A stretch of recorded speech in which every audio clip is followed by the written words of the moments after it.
سلام تعنا هبلنا دحان دوعيلكم زخبركم تختاتلتي ليلاي تي في كما ياللخم لو معنتي كم تلمود حدا قاشا كاب إثيوبيا عديمنا لكم لنا أبناي لو معنتي مدبنا مستي أب تقراي زقصل زلو بفلاي دما أب كبابيتات زوبادو تقراي أمونغو تقالست حرامري تقراين أمونغو سراوي تقراين مدقنا وزخونا ناي وقع يكايد كم زقنين تخوينات كسعلومي كم زي هادئن زلنا حبريتاي ملكت يكون امبر بوغن تصلمتي ناب سمين معراب تግራይ كايد زقني وقع دما بتي بقدامي ون جنرال تادس ورده توم سراويت تግራይ ندحري تسحيبهم كم زلون بز مخنيات دما اتي تجميرو زنبره وقع دو كم زبله زفلط يكون امبر امونغو تغارو زقصل زلو خوينات ግን كساب حجي بزح كم زي حدا زلنا حبريتاي ملكت ازي ብዙሓት ሰባት ብፍላይ ድማ ተጋሩ ኣብ ማሕበራዊ ሚድያ ኣብ መንጎ ክልተ ደቂ ሓደ ብሄር ዝግበር ዘሎ ኩናት ደው ክብል ከም ዘለዎ ፀቕጥታት ክገብሩ ይረኣዩ ኣለዉ ካብዚኣቶም መንጎ ናይ ሲኖዶስ መንበረ ሰላማ ኦርቶዶክስ ተዋህዶ ትግራይ ሎማዓንቲ ዝሃቦ መግለፂ ኣሎ ኣብቲ መግለፂኦም እዚ ኩናት እዚ ወይ ድማ ኣብ መንጎ ኣሕዋት ዝግበር ዘሎ ውግእ ደው ክብል ኣለዎ ዝብል ነዚ ድማ ከም ቅድመ ኩነት ኣብ ክልቲኣቶም ስምምዕ ክግበር ከም ዘለዎ እቲ ሲኖዶስ እውን ናይ ባዕሉ ኣስተዋፅኦ ክገብር ከም ዝኽእል ኣንፊቶም ኣለዉ ብመቕፃል ናይ ትግራይ ዲፕሎማሲ ወይ ድማ ጉባኤ ርክባት ህዝቢ ትግራይ ዲፕሎማሲ ዝበሃል እውን ከምኡ ተመሳሳሊ እዚ ኣብ መንጎ ተጋሩ ዝግበር ዘሎ ውግእ ደው ክብል ከም ዘለዎ ንሳቶም እውን ናይ ምትዕራቕን ናይ ምሽምጋልን ግደ ክፃወቱ ድሌት ከም ዘለዎም ሓሙሽተ ነጥብታት ዘለዎ መግለፂ ኣውፅኦም ኣለዉ ንሕና እውን ብዘለና ሓበሬታ መሰረት ናብ ገሊኦም ናይ ሰራዊት ኣዘዝቲ ብዝረኸብናይ ሓበሬታ መሰረት ብፍላይ እቲ ኣብ ዞባ ደቡብ ትግራይ ዝቕፅል ዘሎ ውግእ ኣርሚ 44 እትበሃል ናይ ትግራይ ሰራዊት እያ ትዋጋእ ቀንያ በቲ ዘለና ሓበሬታን ዝረኸብናዮ መረዳእታን እውን መብዛሕትኦም ተቃለስቲ ሓራ መሬት ትግራይ ካብዛ ኣርሚ እዚኣ ናይ ኣርሚ 44 ከም ዝነበሩ እዩ ዝፍለጥ እሞ ስለዚ ኣብቲ ናይ መኸተ ግዜ ብሓደ ኮይኖም ኣንጻር ካልኦት ሓይልታት ዝዋግኡ ዝነበሩ ኣባላት ሰራዊት ትግራይ እዮም ሕጂ ኣብ ክልተ ደንቢ ኮይኖም ነንሓድሕዶም ዝዋግኡ ዘለዉ ዝብል መረዳእታ ረኺብና ኣለና በዚ ምክንያት ድማ እቲ ኣብ ወጀራት ይኹን ካልኦት ከባቢታት ትግራይ ዝቕፅል ዘሎ ውግእ ነቶም ኣብቲ ከባቢ ዝቕመጡ ሓረስቶት ይኹኑ ነበርቲ ዘሻቐለ ከም ዝኾነ ተረዲእና ኣለና ስለዚ ብክልቲኦም ወገን ዘጋጥም ዘሎ ክሳራ ናይ ሰብ መስዋዕት ይኹን ናይ ጉዳእቲ ኣካል እውን በቲ ዝረኸብናይ ሓበሬታ መሰረት እቶም ደቂ ዓዲ ብካሊእ ዘራርባ ደቆምን ደቂ ሓፍቶምን ይቐብሩ ከም ዘለዉ ኢና ብክልቲኡ ወገን ዘሎ ክሳራ ናይ ሓደ ማሕበረሰብ ናይ ሓደ ከባብን ከም ዝኾነ እቲ ዘለና መረዳእታ ኣብዚ መሰረት ጌርና ምናልባት ሓደ ጋሻ ዓዲምና ልኩም ኣለና ጋሻይ ጣዕሚ ዓረዶም ይበሃል ኣብዚ ሕጂ ሰዓት ኣባል ቤት ምኽሪ ውድብ ስምረት እዩ ቅድሚ ሕጂ ድማ ኣብ መቐለ ናይ በዓል መዚ ቁፅፅር መድሓኒትን ምግብን ሓላፊ ነይሩ እዩ ኣብዚ ሕጂ እዋን ድማ ኣብ ፌደራል መንግስቲ ናይ መድሕን ጥዕና ኣገልግሎት ምክትል ዋና ዳይሬክተር ኮይኑ ዝመርሕ ዘሎ እዩ ጣዕመ የቐኒየለይ እንኳዕ ደሓን መጻኻ يغني ሊላይ ቲቪ ዕድመ ተገይሩለይ ስለዝቐረብኩ ብጣዕሚ ዘመስግን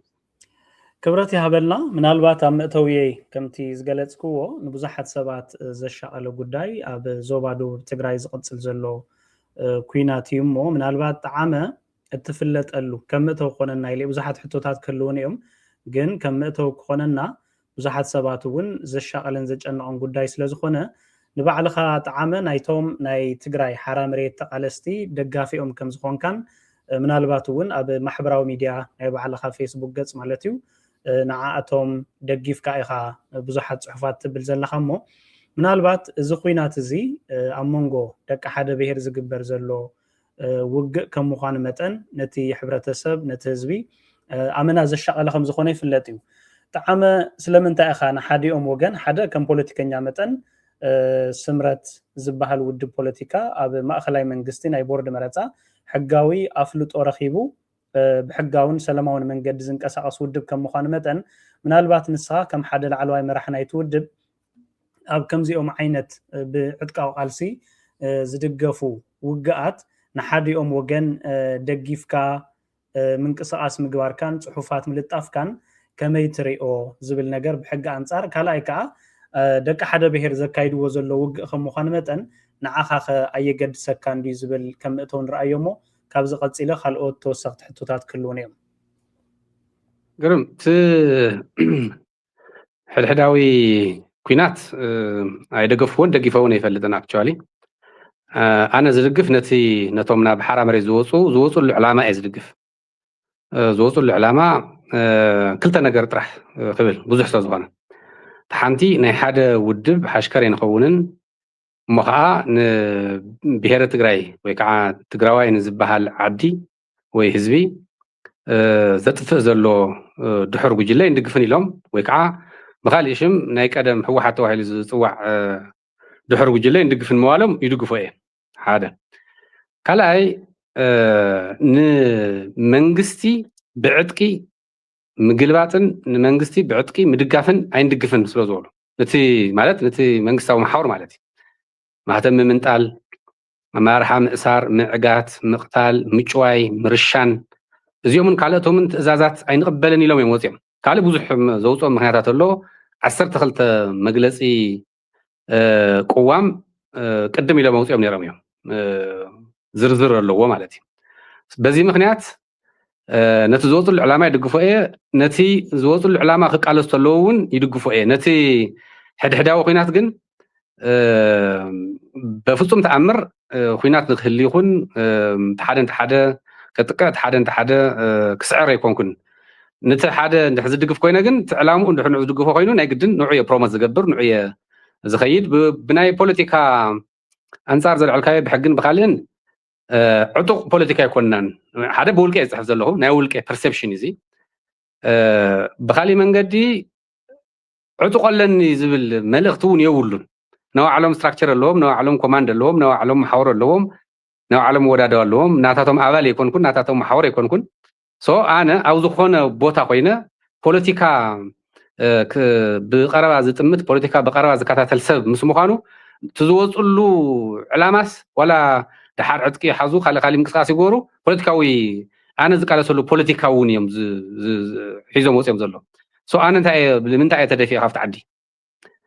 ብዕጥቂ ኢና ተደፊእና ብዕጥቂ እዩ ማሕወር ናይ መንግስቲ ጊዜያዊ ምሕዳር ዝነበረ ናይ ጌታቸው ረዳ ፈሪሱ ክሳብ ንጌታቸው ኣርኪብካ ንምቕታል ይኹን ንምርሻን ምንቅስቃስ ተገይሩ እዩ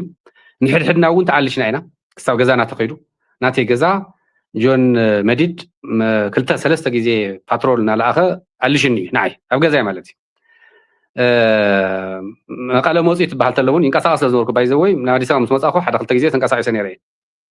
ይልሸካ ኣሎ እዩ ተመለስ ተባሂለ እየ ማለት እዩ ስለዚ ብሓይሊ ብረት ንፖለቲካ ዝዓለየ ሓይሊ ኣይድግፎን ዝበለ ወይ ንዑ ዝቃወም ሓይሊ ተሃሊስ ዕጡቕ ይኹን ዘይዕጡቕ ይኹን ክድግፎ እየ ማለት እዩ ብኣንጻሩ ድማ ነቲ ኣብ ትግራይ ዝተገበረ ብሓይሊ ብረት ተደገፈ ምንቅስቃስ ዝድግፍ ተሃሊኻ ክቃወሞ እየ ዕጡቕ ይኹን ዘይዕጡቕ ንኣብነት ኣብ ትግራይ ዘሎ ዕጡቕ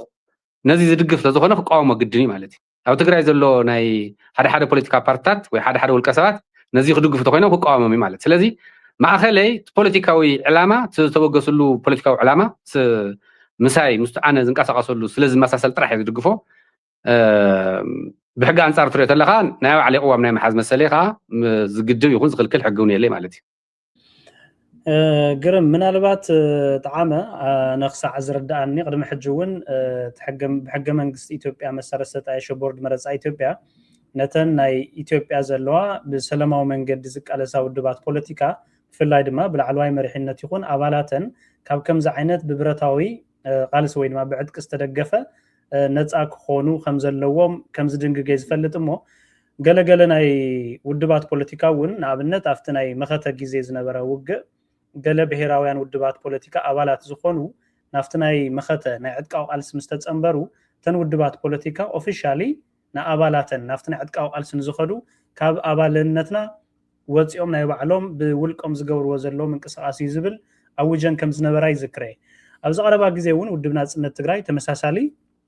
ኣብቲ ናይ ሰራዊት ኣባላት ናይ ዝኾኑ ኣባላቱ ናይ ቅድሚ ሕጂ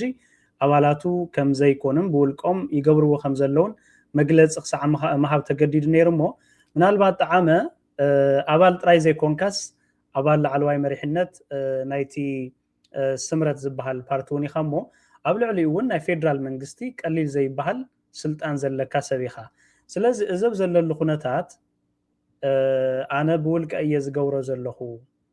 بوليتيكالي ناياتهم حساب ناياتهم من جدن كوزن لكعيل كخت أمنت خلي خاجن بقلتي أوفيشال بزخونة من جدي أب ميدياتات وصيخة بس درجة زي نتبعتك أو ألسي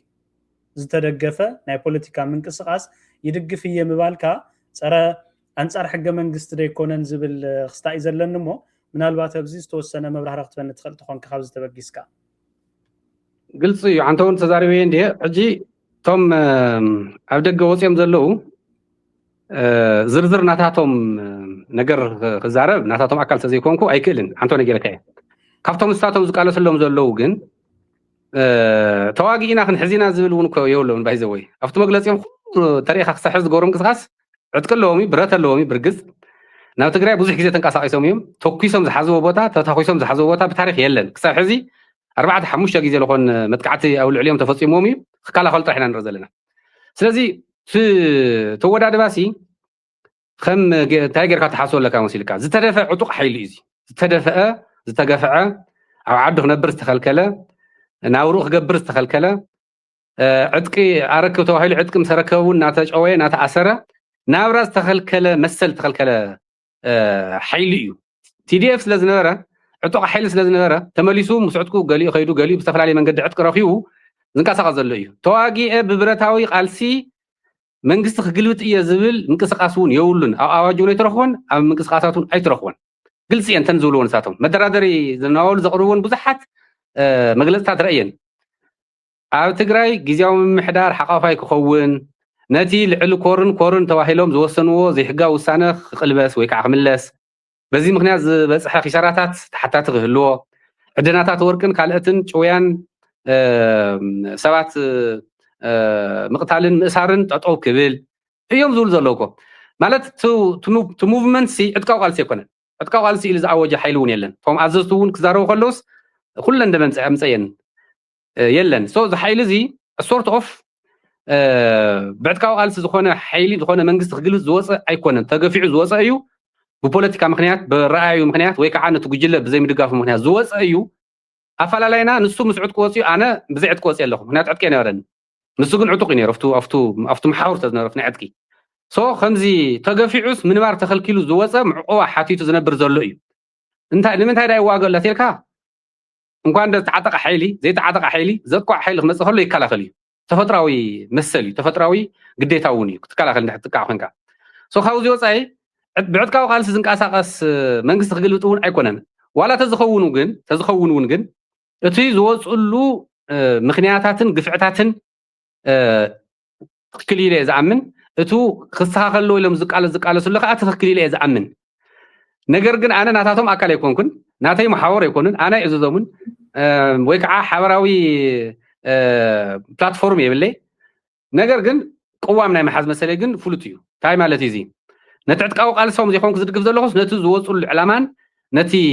ክንቃለሰሉ ኢና ኢሎም ዝንቀሳቐሱ ዘለው ምክንያትን ግን በቃ ምክንያታዊ ትክክል ኢለ ስለዝኣምን እዩ ጽቡቅ ምናልባት ከምቲ ዝበልካዮ ብቐጥታ ኣብቲ ናይ ንሶም ዝኸድዎ ዘለኹ ናይ ፖለቲካ ምንቅስቃስ ብሓሳብ ደረጃ ክትድግፎም ዘለኻ እምበር ኣብ ኦፊሻል ናያቶም ቅርፂ ወይ ስትራክቸር ኣቲኻ ትመርሕ ስለዘየለኻ ብቐጥታ ትሕቶታት እውን ቁሩብ ምናልባት ምስ ናይ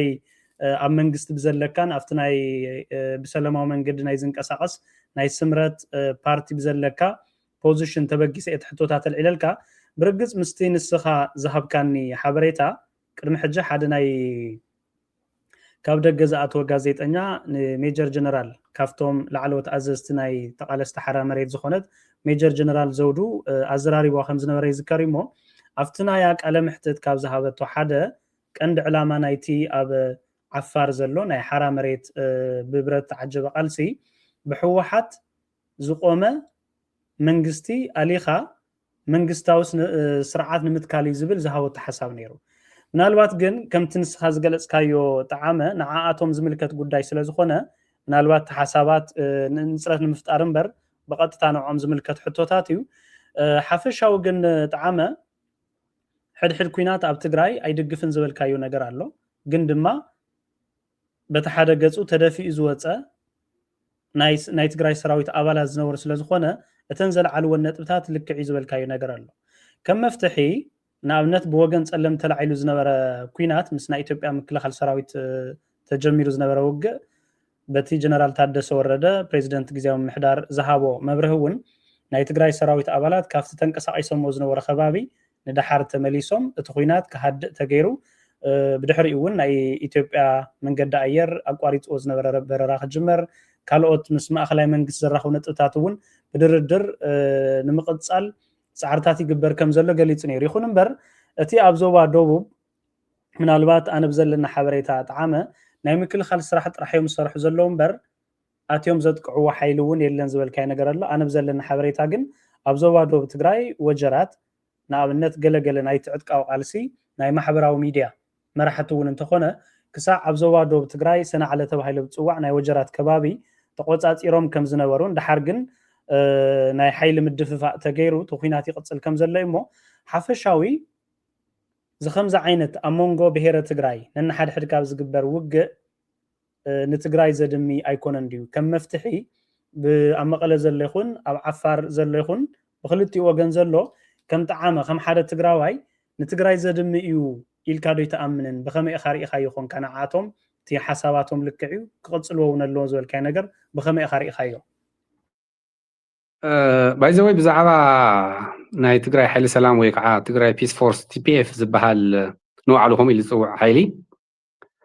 ገና ካብ ምምስራቱ ገና ማለት 3 ሰብ 4 ሰብ 5 ሰብ ናበለ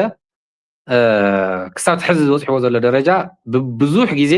ርኢቶታት ይበ እያ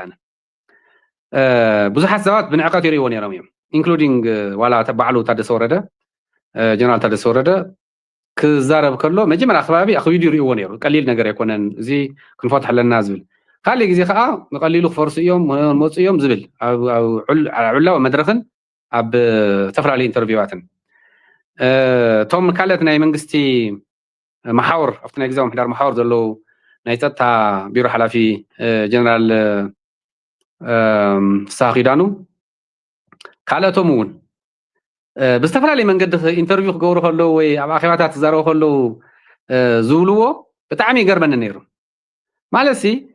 ናይ ህወሓት ናይ ቃልሲ ታሪክ ይፈልጥዎ እዮም ክንደይ ሰባት ጀሚሮምዎ ከመይ ተቃፃፂሉ ከመይ ጉሃሃር ነይሩ ከመይ ህዝባዊ መልክዕ ይሕዝ እንታይ ይኸውን ይፈልጡ ዘይነው ኢት ቬሪ ዌል ወፅዓ ዝወለዶ ቃልሲ 17 ዓመት ሙሉ ህዝቢ ትግራይ ዋጋ ከፊሉ ክንደይ ናይ ዝኣክል ገዚፍ ሓይሊ ፈጢሩ ኣብ ምብራቅ ኣፍሪካ ይኹን ኣብ ኣፍሪካ ግዙፍ ወታደራዊ ሓይሊ ዝገርሰሰ ምዃኑ እናፈለጡ እሞ ከዓ ኣብ ተመሳሳላይ ዓዲ ኣብ ተመሳሳላይ ብሄር እሞ ገለገሊኦም ካብቲ ናይ 17 ዓመት ቃልሲ ዝነበሩ ሰባት ዝተደፍኡሉ ወይ ዘተሓዋወሩሉ ነቲ ቃልሲ እናፈለጡ ኣንዒቆም ክሪኢ ከለዎም ይገርመን ነይሩ ኣነ ባይዘወይ ምክንያቱ ኣነ ስድራ ተጋደልቲ እየ ስድራ ስውእ እየ ገዛና ኩሎም ተጋደልቲ እዮም ካብ ኣቦይ ጀሚሩ መስዋዕቱ ንፈልጦ መቕሰልቱ ንፈልጦ ክሳብ ኮነሬል ደረጃ ዝበፅሑ ሓቦታት ኮታት የለውኒ ስለዚ ንፈልጦ ኢና ተቃልሲ ከመይ ስኢልካሲ ኣይኮነን ግደፉ ኢና ንብል ነርና ብተደጋጋሚ እንታይ ብል ነር ኣነ መፍትሒ እንታይ ትበሃል ተሎ ቀልጢፍኩም ተደራዲርኩም ይቅርታ ኢልኩም መልስዎም ንኣብነት ኮርን ልዕሊን ዝወሰነ ውሳነ ታሪኻዊ ናይ ዕንደራ ውሳነ እዩ ብፍላይ ኣለዋ ዓንቀፃት ኣለዋ እዚአን ውፅዎን ይቅርታ ኢልኩም ንዖም መልስዎም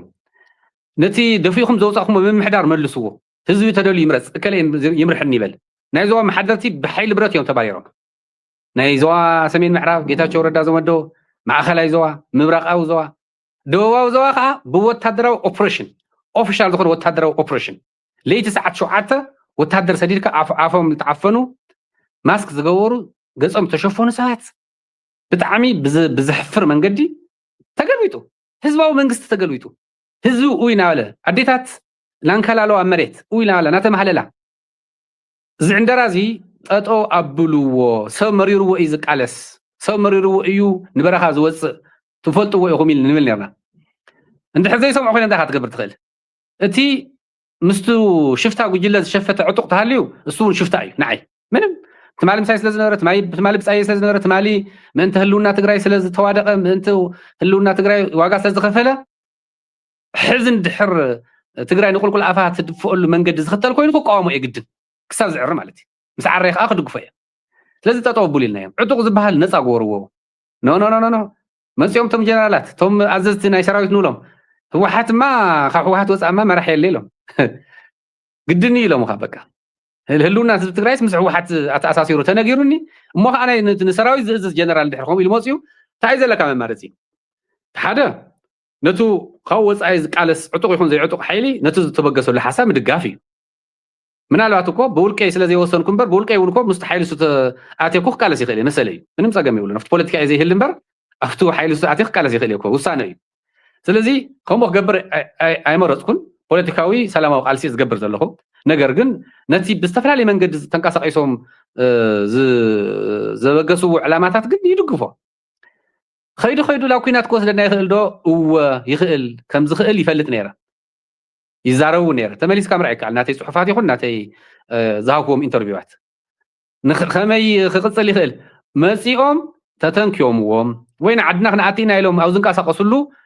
بحيل خملسو تفتينهم بشنقلنا تزيغيرهم نبل نيرنا بتعم زغرمكا ابا خيواتاتهم ريكورد ديو انا بزح مردات علني ناي صحف علني ናይ ኦዲዮ ለኒ ናይ ቪድዮ ለኒ ኣብ ዕፁ ኣኼባ ተረፈ ተዛረብዎ ከይድና ክንድምስሶም ኢና እንዶም ኣይንማርኾም ኣይንሕዞም ኣይነቕስሎም ክንድምስሶም ኢና ክነጥፍኦም ኢና ካብ ምድረ ገፅ ናወላ ፈከር ነይሮም ንፍሳማኝስ እንመዲድ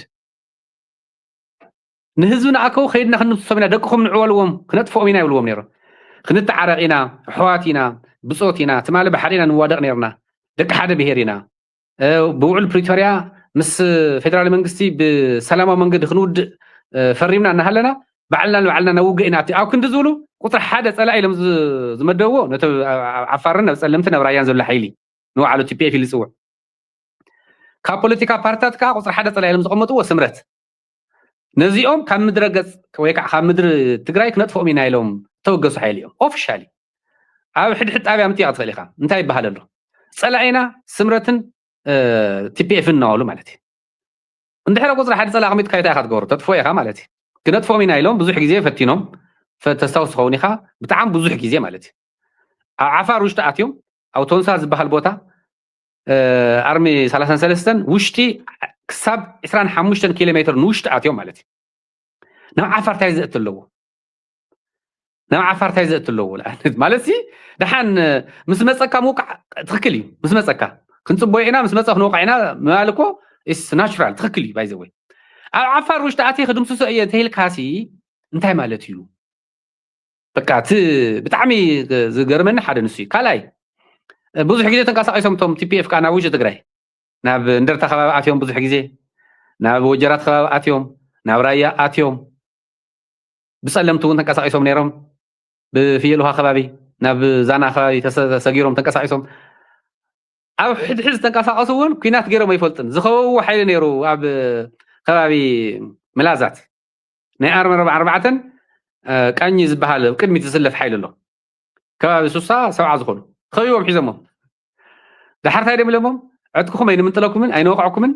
تخيلكم نعنا ما نايلهم فيشكا نفيهم مالتي مالت فيشكا نفيهم خيتوكسو او باكال زنور سبات محتاج خلي خاطر يخون كرخوا كيخلي بقولوا نعو نحنا خمسينا مسانا تكون لكم عين خونن بقولوا منقد خفوتنا توهيلهم منقد خفيتهم سديدمو ازيوم ግን حزو كاس زقروا غزي زغورو زلو طرح اقروم غيروم مالت جግንነት ኮይኑ طرح اقروم ماريخنا يلوم ماريخوم ديوم تايم غيروم زرزر حبريتا يبلي سمع هو له بمحفريتو سمع هو بدم بتاع زصاريو اوفشال يغورن طرح اقروم غيركا نازاوركا زيوم مرخات خمزي بقى جግንነት ابل علمني خا جግንነት سريحكا تخيلك حوكا ስለዝኾነ بخد منقد صعيركا مساخه خطغورو خيتخوس تغورو تخنيركا ስለዚህ ምትኳስ ከይህሊ ብዙሕ ግዜ ጽዒርና ኢና ብዙሕ ግዜ ተዛሪብና ኢና ነቶም ናይ ሓራመረ ዘለውን ብተፈላለየ መንገዲ ንረኾም ሰባት ተኸሶ ተጀሚሩ መወዳእታ ይውሊ ይፍለጥ እዩ እንኳን ደው ትግራይ ብተኸሶ ዝፍለጥ ዓድሲ ኣብ ዝኾነ ዓዲ እንድሕ ተኸሶ ጀሚርካዮ በበይ ተጀሚሩ በበይ ይውዳእ ኣይፍለጥን ብትምክሕቲ ዝውዳእ ነገር እውን የለን ሓይሊ ሰብ ስለ ዘለካ ዕጥቂ ስለ ዘለካ ተተኳስ ስለ ዘለካ ኣይኮነን ናይ ቀረባ ግዜ ታሪክ እውን ስለ ዝፈልጦ ሕዝ ነበረ ናይ መኸተ ቃልሲ ስለዚ ደው ክብል ብዙሕ ግዜ ጽዒርና ካብ ትግራይ ብዙሕ ሓሳባት ንረክብ ኢና ኣብ ሓላፍነት ዘለው ኣብ ፖለቲካ ዘለው أو هيمانوت مرحتي public diplomacy زلوا باكل أنا ركب نيرة بزح حسابات كم يكون خم زلوا زقداي ነገር ግን ኣብ ትግራይ ፐብሊክ ዲፕሎማሲ በሎ ናይ ሃይማኖት ኣካል በሎ ዝኾነ ሶሻል ሲቪክ ሶሳይቲ በሎ ነፃነት ሃልይዎ ደፊሩ ነተኡ ዘሎ ጉጅለ እዚ ተጋጊኻ ኢኻ እዚኣ ትክክል ኢኻ ክብል ዝኽእል ሓይል የለይ ተይሉ ብናጊታ ታይ ከም ዝረኸባ ይፈልጣ እዩ ነፃነት ዝሓለየ ሞንጎኛ ዝኾነ ሓይል ኢንክሉዲንግ ቶም ዓንቶ ተቕሶም ዝነበርካ መግለፂ ኣውፅኦም ትሎም ዝነበርካ ብነፃነት ሕወሓት ትጋገለኻ ምክንያቱ ምንባዕሉ ሕወሓት ኢሉ ዝፅውዕ ተሰሪዙ ዋላ ይኹን ሰራዊት ትጋገ የለኹም ኢሉ ክዛረብ ዝኽእል ኣፉ መሊኡ የለይ እንኳን ብመግለፂ ከውፅስ ኣብ ቅድሚኦም እውን ካልእ እዩ ዘሎ ማለት ስለዚ ትምትኳስ ይኾንኩን ኣነ ዝድግፎ ሕድሕዳዊ ኩናት ይሕመንባ ከመይ ጌርካ በይናይ መልክዕ እስኪ ደስ ክብለካ ይኽእል ትዝነበረ ኩናት እኮ ብውዕል ፕሪቶሪያ ጠጠው ኢሉ ደስ ይልና ኢልና ሰላም ይሓይሽ ድሕሪኡ ዘሎ ብትራንዚሽናል ጀስቲስ ክውዳእ ዘለና ናይ ጀኖሳይድን ካልኦትን ሕቶታት ከዓ ኣብ ዓለም ለኻዊ ሕግታት ክውዳእ ካልኦታት ናይ ሪሃብሊቴሽንን ሪኮንስትራክሽንን ስራሕቲ እውን በቲ ኣብ ውዕል ፕሪቶሪያ ዝተቐመጠን ብሕገ መንግስቲ መሰረት ኣካል ኢትዮጵያ ኮይና ቀፂልና ሕውየት ዝሕሸና ኢልና ኣብ ምንቅስቃስ እናሃለና ናይ ሕድሕዳዊ ኩናት ክዋለድ ምርኣይ ይሕፍር ጥራሕ ዘይኮንስ ይሕዝን ብጣዕሚ ይሕምም እዩ ግን ፅዕርና ኮይና ብረታዊ ቃልሲ ሰይላዓሊ ኢሎም ይምክሑ ነይሮም እዮም ትፈልጥ ዲኻ ንሕና ኣብቲ ግዜያዊ ምሕዳርና ሃለና ሲ ሕዶጊዶ ሰብሲ መሪርዎ በረኻ ክወፅእ ኢልና እዮም ኣብኡ ሃለና ያለካ ኣለኹ 2017 መጋቢት ወርሒ 2016 መጋቢት ወርሒ ሓምለ እውን ተኣኪብና ናይ ካድረ ሰራዊት ላውዚ ጎቲትኩም ኣይተእትይዎ ኢልና እዮም ኣይተእትይዎ እንታይ ክገብር ኣትዩ 60 መዓልቲ ናይ ሕወሓት ማእኸላይ ኮሚቴ ኣኼባስ ጀነራላት ናይ ቲዲኤፍ ኣመራርሓስ ንምንታይ ኣትዮም ኢልና ንሕና ኢልና ድሓርቲ ናይ ሓደ ጉጅለ ደጋፊ ኸታይሉ ከም ዓብይ ሳክሰስ ከም ዓብይ ዓወት በቃ ኣብ ታሪክ ትግራይ ቁፅሪ ሓደ ከምዝገብ እዩ ዝናወሉ ይዛረቡ ነይሮም ሰራዊት ብምእታው ኣብቲ ፖለቲካ ኣድሕንዋ ሕወሓት ካብ ውድቀት ካብ ምብራስ ካብ ግዛዕ ኣድሕንና ኢሎም ጉባኤ ኣይትግበሩ ኢልና እዮም ንምንታይ ምስ ፌደራል መንግስቲ ኣብቱ ፕሪቶሪያ ዘለዎ ዓንቀጻት ንትግራይ ዝተዋሃበ ሓላፍነትን ግዴታን ናይ ፌደራል ሕግታትን ናይ ፌደራል ኣሰራርሓታትን ዘይምጥሓስ ወይ ምኽባር ዝብል ኣለዎ ሓደ ካብኣቶም ናይ ፌደራል ኣካል ዝኾነ መረፃ ቦርድ ኣፍልጦ ከይሃበና ሰርቲፊኬት ኣብ ኢድና ከይሓዝና ናይ ሕወሓት ጉባኤ ክንገብር የብልና እዩ ዝብል ቅዋም ሒዝና ትመበገሱ ረእየ ስልካ ከመይ ኢሉ ከም ዝመፀ ኖ ዝእውደና የለይ ንሕወሓት ሲ ንመረፃ ቦርድ ሕወሓት ፈጢርዎ እምበር መረፃ ቦርድ ንሕወሓት ኣይፈጠሮን ኢሎም ይምክሑ ነይሮም ምናልባት ጣዕመ እዚአን ምስ መረፅ ኣታሓይዘ ካሊእ ርእስቲ ሒዘ ክመፅእ እዮ እሞ ኣብ ናይ ሎማ ሓንቲ ዲስከሽንና ማለት እየ ኣብታ ናይ ሓድሕዳዊ ኩናት ትቕፅል ዘላ ከምታ ዓንቲ ወይ ምእተዊ እውን ዝገለፅክዎ ብዙሓት ሰባት የሻቐሎምሉ ኣጋጣሚ ኮይኑ ብታሪክ እውን ተርኢና ናይ ግዜ ሃፀይ ምኒልክ እንድሕር ርኢና ድሕሪ ናይ ሃፀይ ዮሃንስ ሞት ማለት እዩ ኣብ ግዜ ሃፀይ ምኒልክ ትግራይ ዝተዳኸመትሉ ምናልባት እውን ተጋሩን ትግራይን ንኣስታት 100 ዓመታት ኣብ መግዛእቲ ወይ እውን ካልኣይ ዜጋ ኮይኑ ክነብር ዝተገደደሉ ኣጋጣሚ ነይሩ ኢትዮጵያ እዚ ዝሰዓበ ግን ኣብ ትግራይ ድሕሪ ናይ ሃፀይ ዮሃንስ ሞት ኣብ ግዜ ሃፀይ ምኒልክ ኣብ ውሽጢ ትግራይ ብዝተፈጠረ ኣብ መንጎ ራእሲ ኣሉላ ኣባነጋን ኣብ መንጎ ራእሲ ሓጎስን ወይ እውን ብሓፈሻ ኣብ ውሽጢ ትግራይ ብዝተፈጠረ ናይ ራእስታት ኩናት ንሶም ዝመርሕዎ ግን ድማ ትግራዋይ ዝዋግኦ ዝነበረ ነናሓድሕዱ ንትግራይ ን100 ዓመታት ዝኣክል ኣብ ባርነትን መግዛእትን ኣእትይዋ እዩ ዝብል ናይ ቀረባ ግዜ ታሪክ ኣለና ቀፂሉ ኣብ ግዜ ቀዳማይ ወያነ ኣንጻር ሃፀይ ሃይለስላሴ ዝተወልዐ ናይ ትግራይ ወያነ እውን ተርኢናዮ ገለገለ ናይ ታሪክ መዛግብትን ናይ ታሪክ ምሁራን ከም ዝገለፅዎ እቲ ናይ ኣንጻር ናይ ጃንሆይ ወይ ናይ ሃፀይ ሃይለስላሴ ዝነበረ ገዛዛ ዝተገበረ ናይ ቀዳማይ ወያነ እውን ዝፈሸለሉ ሓደ ምኽንያት ካብቶም ቀንዲ ምኽንያታት ሓደ ተጋሩ ነንባዕላቶም ሆሪዘንታል ወይ ድማ ግዳማዊ ዝኾነ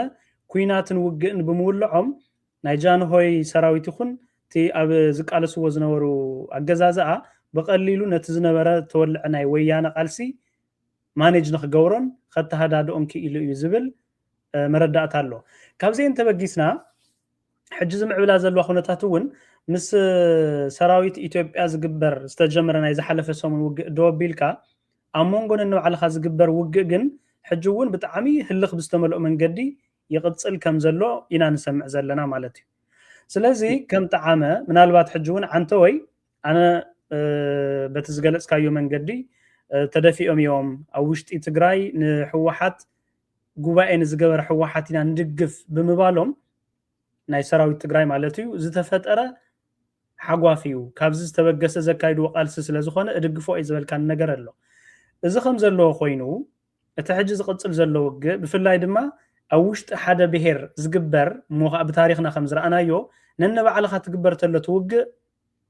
أزي دماويو هل خستمو الأسلة زخون دما كساعج أفيز خيد زا سوي ونز قصل زلوا بتي نايت ألم تدوي لنا هلو أبزناي زوا دوب زقبر زلوا جن كم تعنتو يزقلت كايو بخلتيو سايد تماريخهم زتبهالون مويتهم زتبهالون ناي سراويت أبارات بخلتيو قدس ناي خلتيو ناي محبراو ميديا مراحت زبهالو أفتناي محبراو ميديا ناوت يوزعوا له نحنا بماريخنا نحنا بازول تهلخ استمول إيز مسلني سلازي كم تعمى حجون كم مفتحي زتبلا مفتح اللدو نعخاز الرئيكا مخنيات حد كوينات يدقفني الكاني إخا ندحر زي تدقفو خوينكا كم مفتح حجون زي انت زقبر صبقيو كم مفتح زيت له نجار ريكومنديشن تحليو نجار نمو نابق على ديسكشنز كناتو قرم انا لمنتعي قفتو دحريت قفتو باك جراوند داتا ملوس نيره ما وقس نايت حز توقس له خيناتس بدعنت مكحتن سلا زخونه اكچوالي دفيهم وم عقواز هم عدن خبابن ترخيو نافت عقواز هاوم عدن خبابن كيدوم كا يتقعوم له بقى زي ذا فاكت بايزو من بدله خاطر رقاقصو نافتا زلوا خيدوم يمتقعمهم بايزوي ناي سلمتي دينو ذا ريزن تاتوكم انتي تاتوكم زله مجمريا كخدو خلو نت سراويت ايلمو 41 ارمي او كور او كفله سراويت او تغادلتي او ون سلازنور خوفنا مجمريا 2013 مختنا حلنا معات بصوت يلو نو نراخبنا بساعتنا نراخب تايلمو سيلكا اورنتيشن يومو مس مكلاكيا تردادينا اينا حازلي نتهزو نغيرم وي مس مكلاكيا تردادينا اينا نتوزلو ناي تግራይ سلام حيلي تي بي اف دمسيسنا نتكززب دمسيسنا نصلمتن والقايتن حمران كنقوا اصرينا لكايت 11 حمرا هنوعلينا اليوم يوم اورنتيشن يوم نتتمزابلاي ونزي عميلهم تاكيو وشرزنو نتمزابلاي اورنتيشن توهيو عديتات يزرفا نيرن يقنيلنا شرع عدنا حرسومن حمرا عدنا غزع قال زول درف نير أنا وندس يبلني دحرسهم حمر عدن كملسا كل هزونا تمزابلا عدو خاتي أمربتو دحر مستقرو قطع كونفليكت زقاطما ويك عقيت زقاطما مس مكلاكياي تاتغور موثق بلمون حلاو تخصاتيهم او نزنر ناي سلام حيلي مالت نت مكلاكي حليفهم كرخو سلازخلو طرحهم زي تتخوص دمتيس نايم كعول نيرم سمعك استويسكا تخونكا نن بلاك زبحال حساب بلاك زبحال 45 نرح زو ما راح عيو اي سراويت دمتيسنا يلوم زينا بناي او ناي ستالين او ناي زعمزع يقرون يعني دمتيسنا يوم تمال ديزي اتيومس تواقعهم لو يوم بناتاتهم حسب اكشوالي هو ينبرن سلازي تايكل كدلي اوز نره تطوز بلسي مس تغارو سلازخونه سلازي يكون تطويلو اي كعلون بقى مستغروت خواون مچو يكون نوق تكذا سغيركا بدحيتكا باكاب ليبلكا حلوا زيبلكا دجن زيبلكا توسخ حيل زيبلكا عيتو واصون دلك حيل تتسلفلو يكا تحمششو توز سراويت نبر منم دمص يتخلن حدا صقيمومي قال اي سراويت فريسومي بايزوي بوسانه بناي ود ورده وسانه زقري قال خي مسلكا حسوتي اوجم كتم ناي دحوحات دغفتن ميكي تግራይኮ ኖ ነታደሰ ከይሰምعዎ ሓድዩ ናጌታቸው ተቀጽላ እዩ ግዛዒሉ ሰራዊትና ሰጊሩ ይቅጽልሉ እዩ ግዝግዝለ እዩ ይባሃል ነይሩ ማለት እዚ ዲሌት ነይሩዎም ግን ሰራዊት ፈሪሱ እዩ ባይዘወይ ናይ 41 ኮር ክልተ ክፍለ ሰራዊት ሰጊረን በጉያ ናብ ፍየለውሃ ከባቢ ከም ዘሎ ተራራሪ ሰራዊት ተኣኪቡ ተመሊሱ ስለዚ ኣብኡ ፈሪሱዎም ሰራዊት ምንም በቃ እዚ ዘይካድ ሓቂ እሺ ድሓን ፈሪሱዎም ጽቡቅ ኣነ ደስ ይልኒ ተጠምዋሎ تو ዝጠፍእ መንእሰይ ዝደውሎም ገባር ደቅ ዛና ዝደወሉለይ ናባዕለይ ማለት እዩ ውጋኣት ገዲፎሞም ከይዶም ቁፅሮም ኣይዛረውን ብጣዕሚ መሕዘኒ زموت سب زتسوء سببه أي تقبرن إشي تطويلو نابرايا مسخركا نوع عفر ناو تونسا تايزت لك تونسا كوني عفر جزاتي يالو كوني عفر جزات كوي ناو يالو ناو تونسا نكو أتيوم تونكو ساجرو بوجرات تا سنة على تبها لما بتونسا خير كاسلو تقرص بريخ بوتالو تي بي اف كاتهم ناي سلام حيل لفت بريخ بوتا وصيهم بالحيث لتقرص مالتي ስለዚህ እንድሕር መፅኡ ክትቃ ኮይኑ ዘከላኸለካ ወይ ዘጥቃልካ ሓይሊ ቦታ ክትሕዝ ግድን እዩ ከይዱ እቲ ኣብ ራያን ኣብ ገማግም ወሰና ወሰን ዓፋርን ዝግበር ዘሎ ውግእ ብትንኮሳ ተብ ትግራይ ዘሎ ሓይሊ እዩ 100% እሺ እንታይ ይግበር ኣሎ ክሳብ ልማዓንቲ ኣብ ማእኸል ከባቢ ዝነበረ ኣርምታት ናብ ግንባር ኩሉ ከይደን ኣለዋ ኣርማ 15 ተሪፋ ነራ ኣርማ 42 ተሪፋ ነራ 42 ናብ ሰሜን ምዕራብ ከይዳላ 95 ናብ ካብ ኣጽበ ጀሚራ ክሳብ በርሓለይ ሒዛ ክሳብ ናይ ሸኸት ከባቢ ዘሎ ተመዲባላ 92 ተንቀሳቂሳ ኣላ ደው ገጽ 31 ሙሉእ ካብ ውቕሮን ካብ ገርዓልታ ንኸባቢ ንደው ኣትያላ ክሳብ ናይ ዛታ ዝበሃል ውሽጢ ናይ ኦፍላ ኣትዮም ኣለዉ 33 ሙሉእ ደው ኣትያ 22 ሙሉእ ዳርጋ ኣትያላ ሓንቲ ኮር ምልእቲ ኣብ ተኽቲና ትቀኒያ እያ أربعة خمسة العلوم أتيهم أمر لا جنبان تايز ولا كذا الخمسة لك تقللت حيلس نيوج ملك عجيرو أوادي دوم مملو حزت تطويل يمثل هدي يمثل مبر صباح تاي خونو نين فلتن بايزوي مهناتو تو ناي فرونت ويكعت جنبار ما نوج بزتع من قدي أجست جيري أوردي بكا أنت تخوينو تخوينات دقيمو خول عقلي أو دو لمن تأي بعنا لو عنا سزخون أي كونن تفيت لفيت زرهو إمزواج وزلو أبنا يسلم تفيت لفيت مكلك يا سيدنا رأي مسوق قتيمو أو دو نبرايان شاف عفارن كأ تفيت لفيت ترخبة تو سلام حيلي مثلا عفار فلي حيلو كتواجع مين بايزوي for your information بيالوكو بزي بيصبر زبحال كسب لما عند زغص الوجه مثلا عفار فلي حيلو كتواجع مكيف مثلا عفار من الشاكو تواجع مكيف سلازي تي بعلنا مخان راح زي كونس إيميننت لخونه فول فليجد وار ناي مخان عدلو بتعم سفيح حزون تو بعلنا خنواقع يولنا تطو نبلو تخكليو بعلنا لو عنا خنواقع يولنا بزبل طرح كنت تطو خنوب لين خلي مسدرو هو ايز واقع زلو مس مكلاكاي واقع مسناي عفر فلي حالي واقع مس تي بي اف واقع مس كل ايز واقع زلو دحر تمغستاتك حدغنيا ايو تامامين صمد فطيرنا عينا اوفيشالي الكادر تزارو ايو صمد فطيرنا عينا مش شعبيه فانو لي مسانا سودان تحجزنا اي ازي ناتبهاله ناتنغره يعت زلو لازم عين دوم زغدسن زسغن دخ نغركا بتعام حدغنيا زخونه ريجينال وار نخلحل بزح منقسقاسات يزغبر زلو زي زاري بتعام حدغنيا حوي زلوكوس زلو حزون دو يبل ሃይማኖት መራሕቲ ናይማን ካብ ልብኹም ንኹልቲኡ ዝዛረብ አንደበት ይሃልኹም ሲቪክ ማሕበራት ናይማን ንኹልቲኡ ዝዛረብ አንደበት ይሃልኹም ሕዚ ደው ኢልና እንድሕር ተጋሩ ዝነገር ዚ ጠጠው ዘቢልናዮ ባዕልና ገለ ዝበህል ባዕልና ጠጠው ተቢልካየማ ምስ ጎራውትና ከዋጉና እዮም ወዲዮም እዮም በቃ ምስ ኩሎም ዝናኸስ ዘሎ ኩናት ደው ይበል በቃ ጠቅላላ ኩናት ደው ይበል ፕሪቶሪያ ይከበር ተመዛበልት ይመለሱ ግዛታው ሓድነት ናይ ትግራይ ይመለስ معراب تግራይ ሶ እዚ ማእኸል ተገይሩ ክስራሕ ኣለዎ ባዕልኻ ምዃኑ ሓደ ዓብይ መሕዘንን መሰከፍን እዩ ባዕልኻ ዝብል ጥራሕ አጀንዳ ግን ይኹን ጦረኝነት ተንኳሳይነት ክሳብ ዝሃለ ምስ ዝረኸብካዮ ምስ ተፈሊኒ ትውላ ሓይሊ ኩሉ ክትገጥም ኢኻ ናይ ግድን እዩ ስለዚ ካፍቲን ዝዋግኡ ዘለዉ ተጋሩ ምናልባት ካብ ሓደ ገዛ ክልተ ክህልዩ ይኽእሉ እዮም ኣብ ክልቲኡ ቦታ ማለት ኣብ ቦኖድኑ ክህልዩ ይኽእሉ እዮም ካብኡ ሓሊፉ ግን ዋላ ማንም ኢትዮጵያዊ ይኹን ምስ ማንም ናይ ኢትዮጵያዊ ክልል ምስ ማንም ናይ ፌደራል ሓይሊ ውግእ ጠጠው ይኽብል ዘለዎ በቃ ኣየድልየናን ይኣኽለና እዩ ናተይ ሓሳብ ጽቡቕ ምናልባት ናፍታ ድሓረ ዘምፀኻያ ርእሰ ጉዳይ ትኹናት ደው ክብል እዩ ዘለዎ ዝብል ከም መፍትሒ ዘቐመጥካዮ ነገር ኣሎ እሞ ግን ሓደ ነገር ንኣብነት ኣብ ከባቢ ጸለምቲ ናይ ትግራይ ተቓለስቲ ሓራ መሬት ከም ዘለዉ ዝፍለጥ ነገር እዩ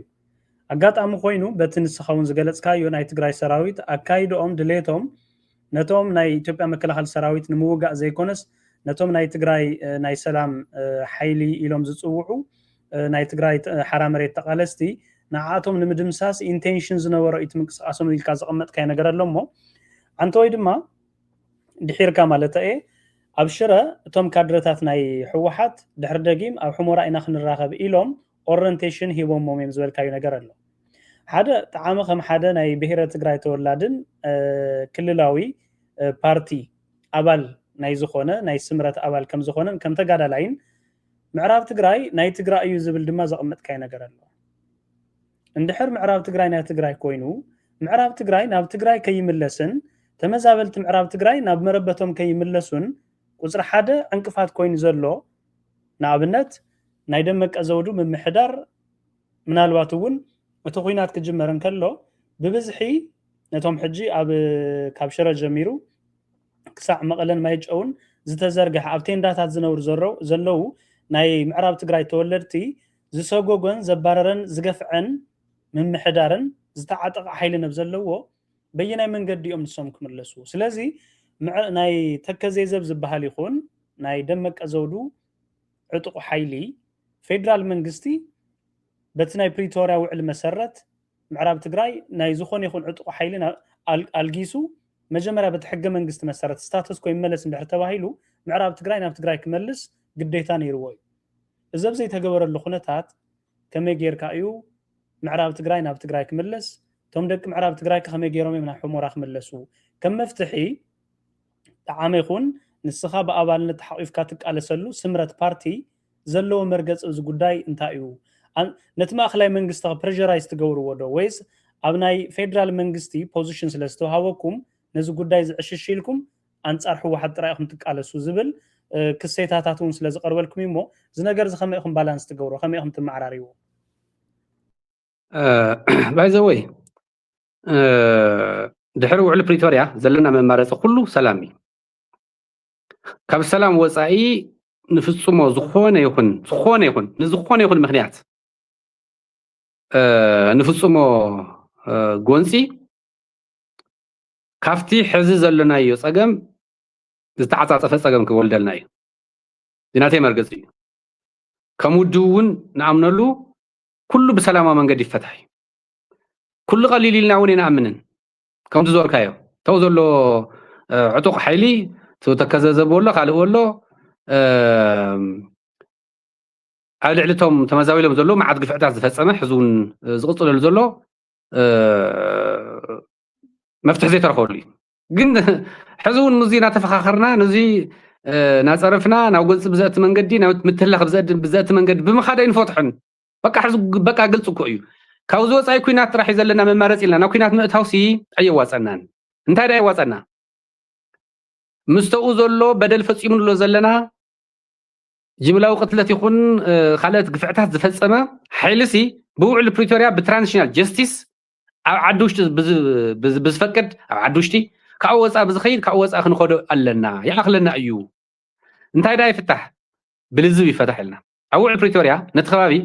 ኮንቴስትድ ኤሪያ ወይ ናይ ምዃኑ ይገልጽ ግን ኮንቴስትድ ኤሪያ ዝኾኑ ብሕገ መንግስቲ መሰረት ይፈትሑ እዩ ዝብል ሕገ መንግስቲ እዩ ዝብል ናይ መወዳእታ ናይ ሕገ መንግስቲ መቐመጢት ናይ ብሄርተኝነት ይኹን መንነት ይኹን ካልእ ይኹን ሬፈረንደም እዩ ወይ ከዓ ህዝበ ውሳነ እዩ ህዝበ ውሳነ ክግበር ተኮይኑ ኢልና ንኣምን ንሕና መጀመርያ እቲ ግዝኣት ናብ ነበሮ ይመለስ ናብ ትግራይ ይመለስ ናብ ትግራይ ምስ ተመለሰ መረፃ ይካየድ መረፃ ምስ ተካየደ መንግስቲ ይሃሊ ክልላዊ መንግስቲ ናይ ወረዳ መንግስቲ ናይ ከተማ መንግስቲ ይሃሊ ድሕሪኡ ቶም መንነት ዝለዓለሎም ከባቢታት ኣለና ዝብልዎ ሕቶ ናብቲ ከባቢ ምምሕዳር እዮም ዘቕርቡ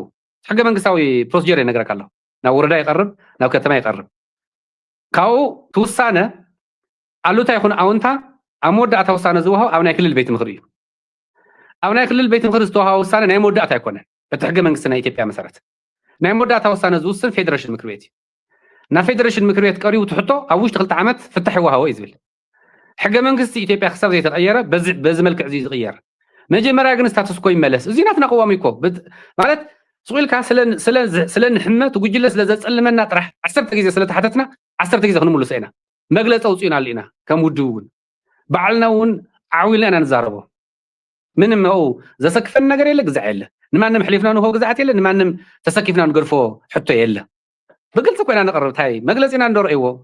هو كامل حليفكم جن طعامه تحج تدل زل 10 جزي حتى وانت حاتيت ناس 10 جزي زملسنا يزبل كاي ነገር ኣለሞ ሕጂውን ኣነ ዘለዓልክዎ ብምንታይ ኣንጻር እዩ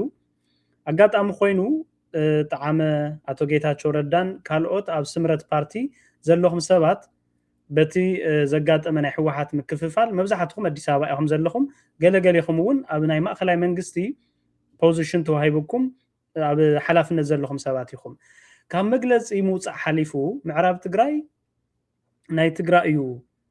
ደቂ ምዕራብ ትግራይ ናብ ሕሞራ ክምለስ ኣለዎም ካብ ዝብል መግለፂ ሓሊፍኩም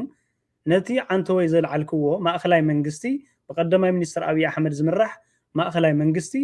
ነቲ ኣብቲ ከባቢ ዘሎ ትሕገ መንግስቲ ዓንተወይ ዝበልካዮ እዩ ናይ ሕወሓቱ ነብዚ ዝተፈለየ ዘለዎም ይመስለንን መጀመርያ ኣለዎም እዩ ከይትሽወድስ ኣለዎም ይድሕን ጽቡቕ ስታተስ ኮ ይመለስ ዝብል ነገር ንውሰድ እሞ ስታተስ ኮ ክምለስ እንድሕር ኮይኑ ግን ይሕመቕ ይጸብቕ ናይ ደመቀ ዘውዱ ዝመርሖ ናይቲ ወልቃይት ጸገዴ ሰቲት ሕሞራ ዝብል ዞባዊ መዋቅር ዝመርሕ ዘሎ ንሕና ብሄርና ኣምሓራ እዩ ኣብ ኣምሓራ ክልል ክንካተቲና ንደሊ ዝብል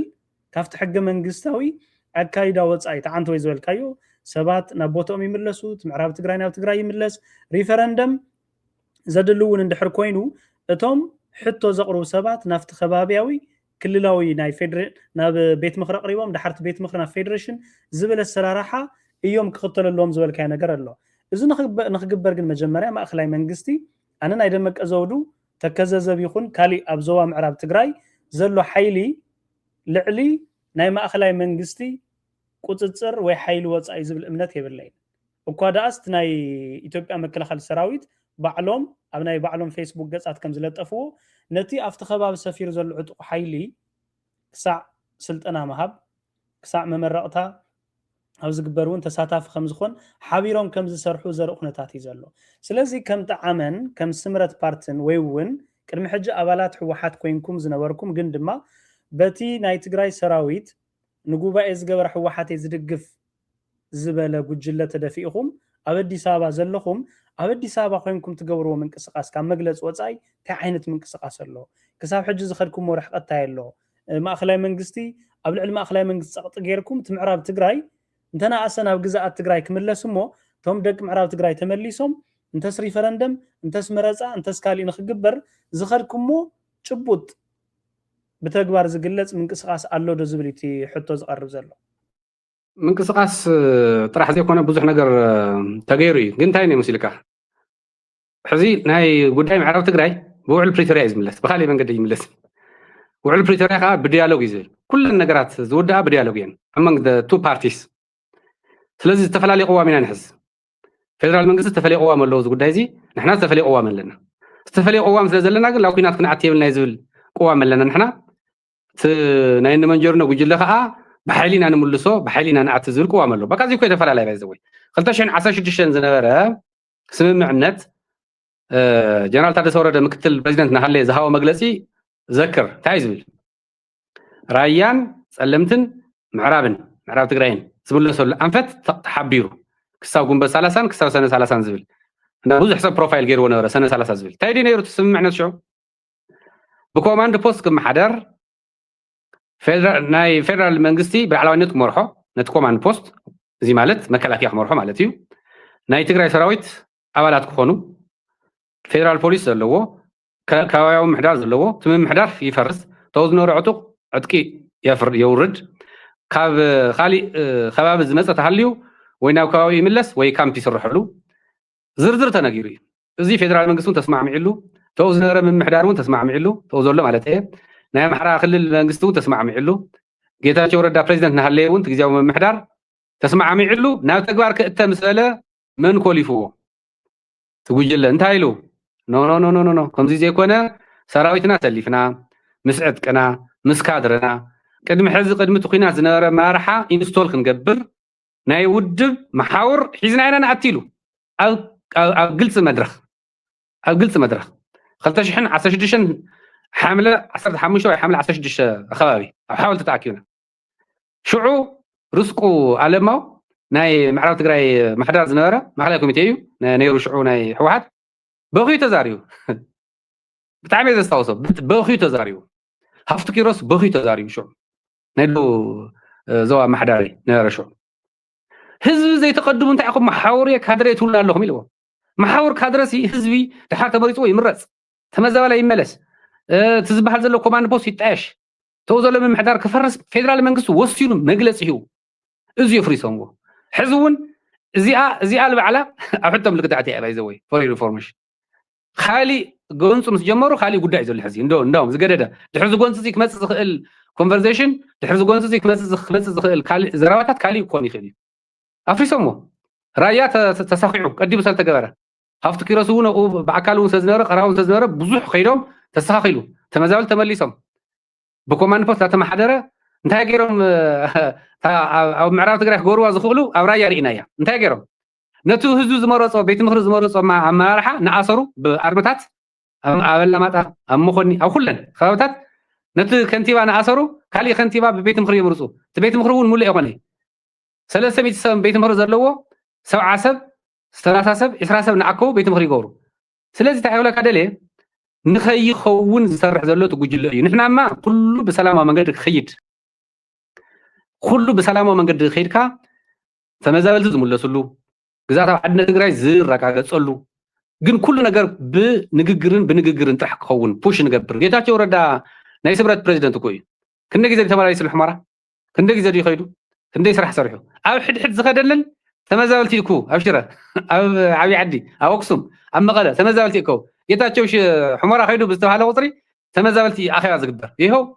በቃ ጌታቸው ከሓደ እዩ ጌታቸው ባንዳ እዩ ጌታቸው ብልጽግና ኮይኑ እዩ ስለዚ ብጌታቸው ተተመሊስኩም ባንዳታቲኹም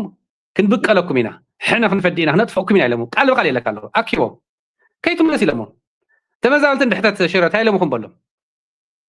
ስለዚ ታይዘል ዘለኹ ንሕናሲ ኣብ ቁዋምና ኢና ዘለና ኣብ ትግራይ ሒዝናዮ ዝነበርና ቁዋም ሕዚ እውን ኣሎ ቁዋምና እዩ እዚ ማለት ግን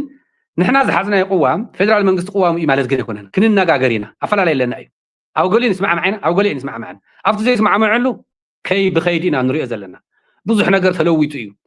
ኖ ኩሉ ነገር ብሓይሊና ንምልሶ ኢሉ ዓርቢ ሰብዓዊ ሱዳን ዘሎ መዓልቲ ናጋታ ኣትዩ ፅባሕቲ ኣትዩ ብሓይሊ ክንድምስሶ ኢና እናተባሃለ እናተነገረ ብድዕ እዩ ምድምሳስ ገለ ዝበሃል ኩናት ዝበሃል ኣየድልየናን ኣይዋፀናን ነገር ግን ኩናት ኣይዋፀናን ኢልና ንገድፎ መንነት ይኹን ንገድፎ ሕቶ ግን የለን በቃ ክንድድላይ ግዜ ይወድእ ክንሓትት ኣለና ክምለስ ኣለዎ ምናልባት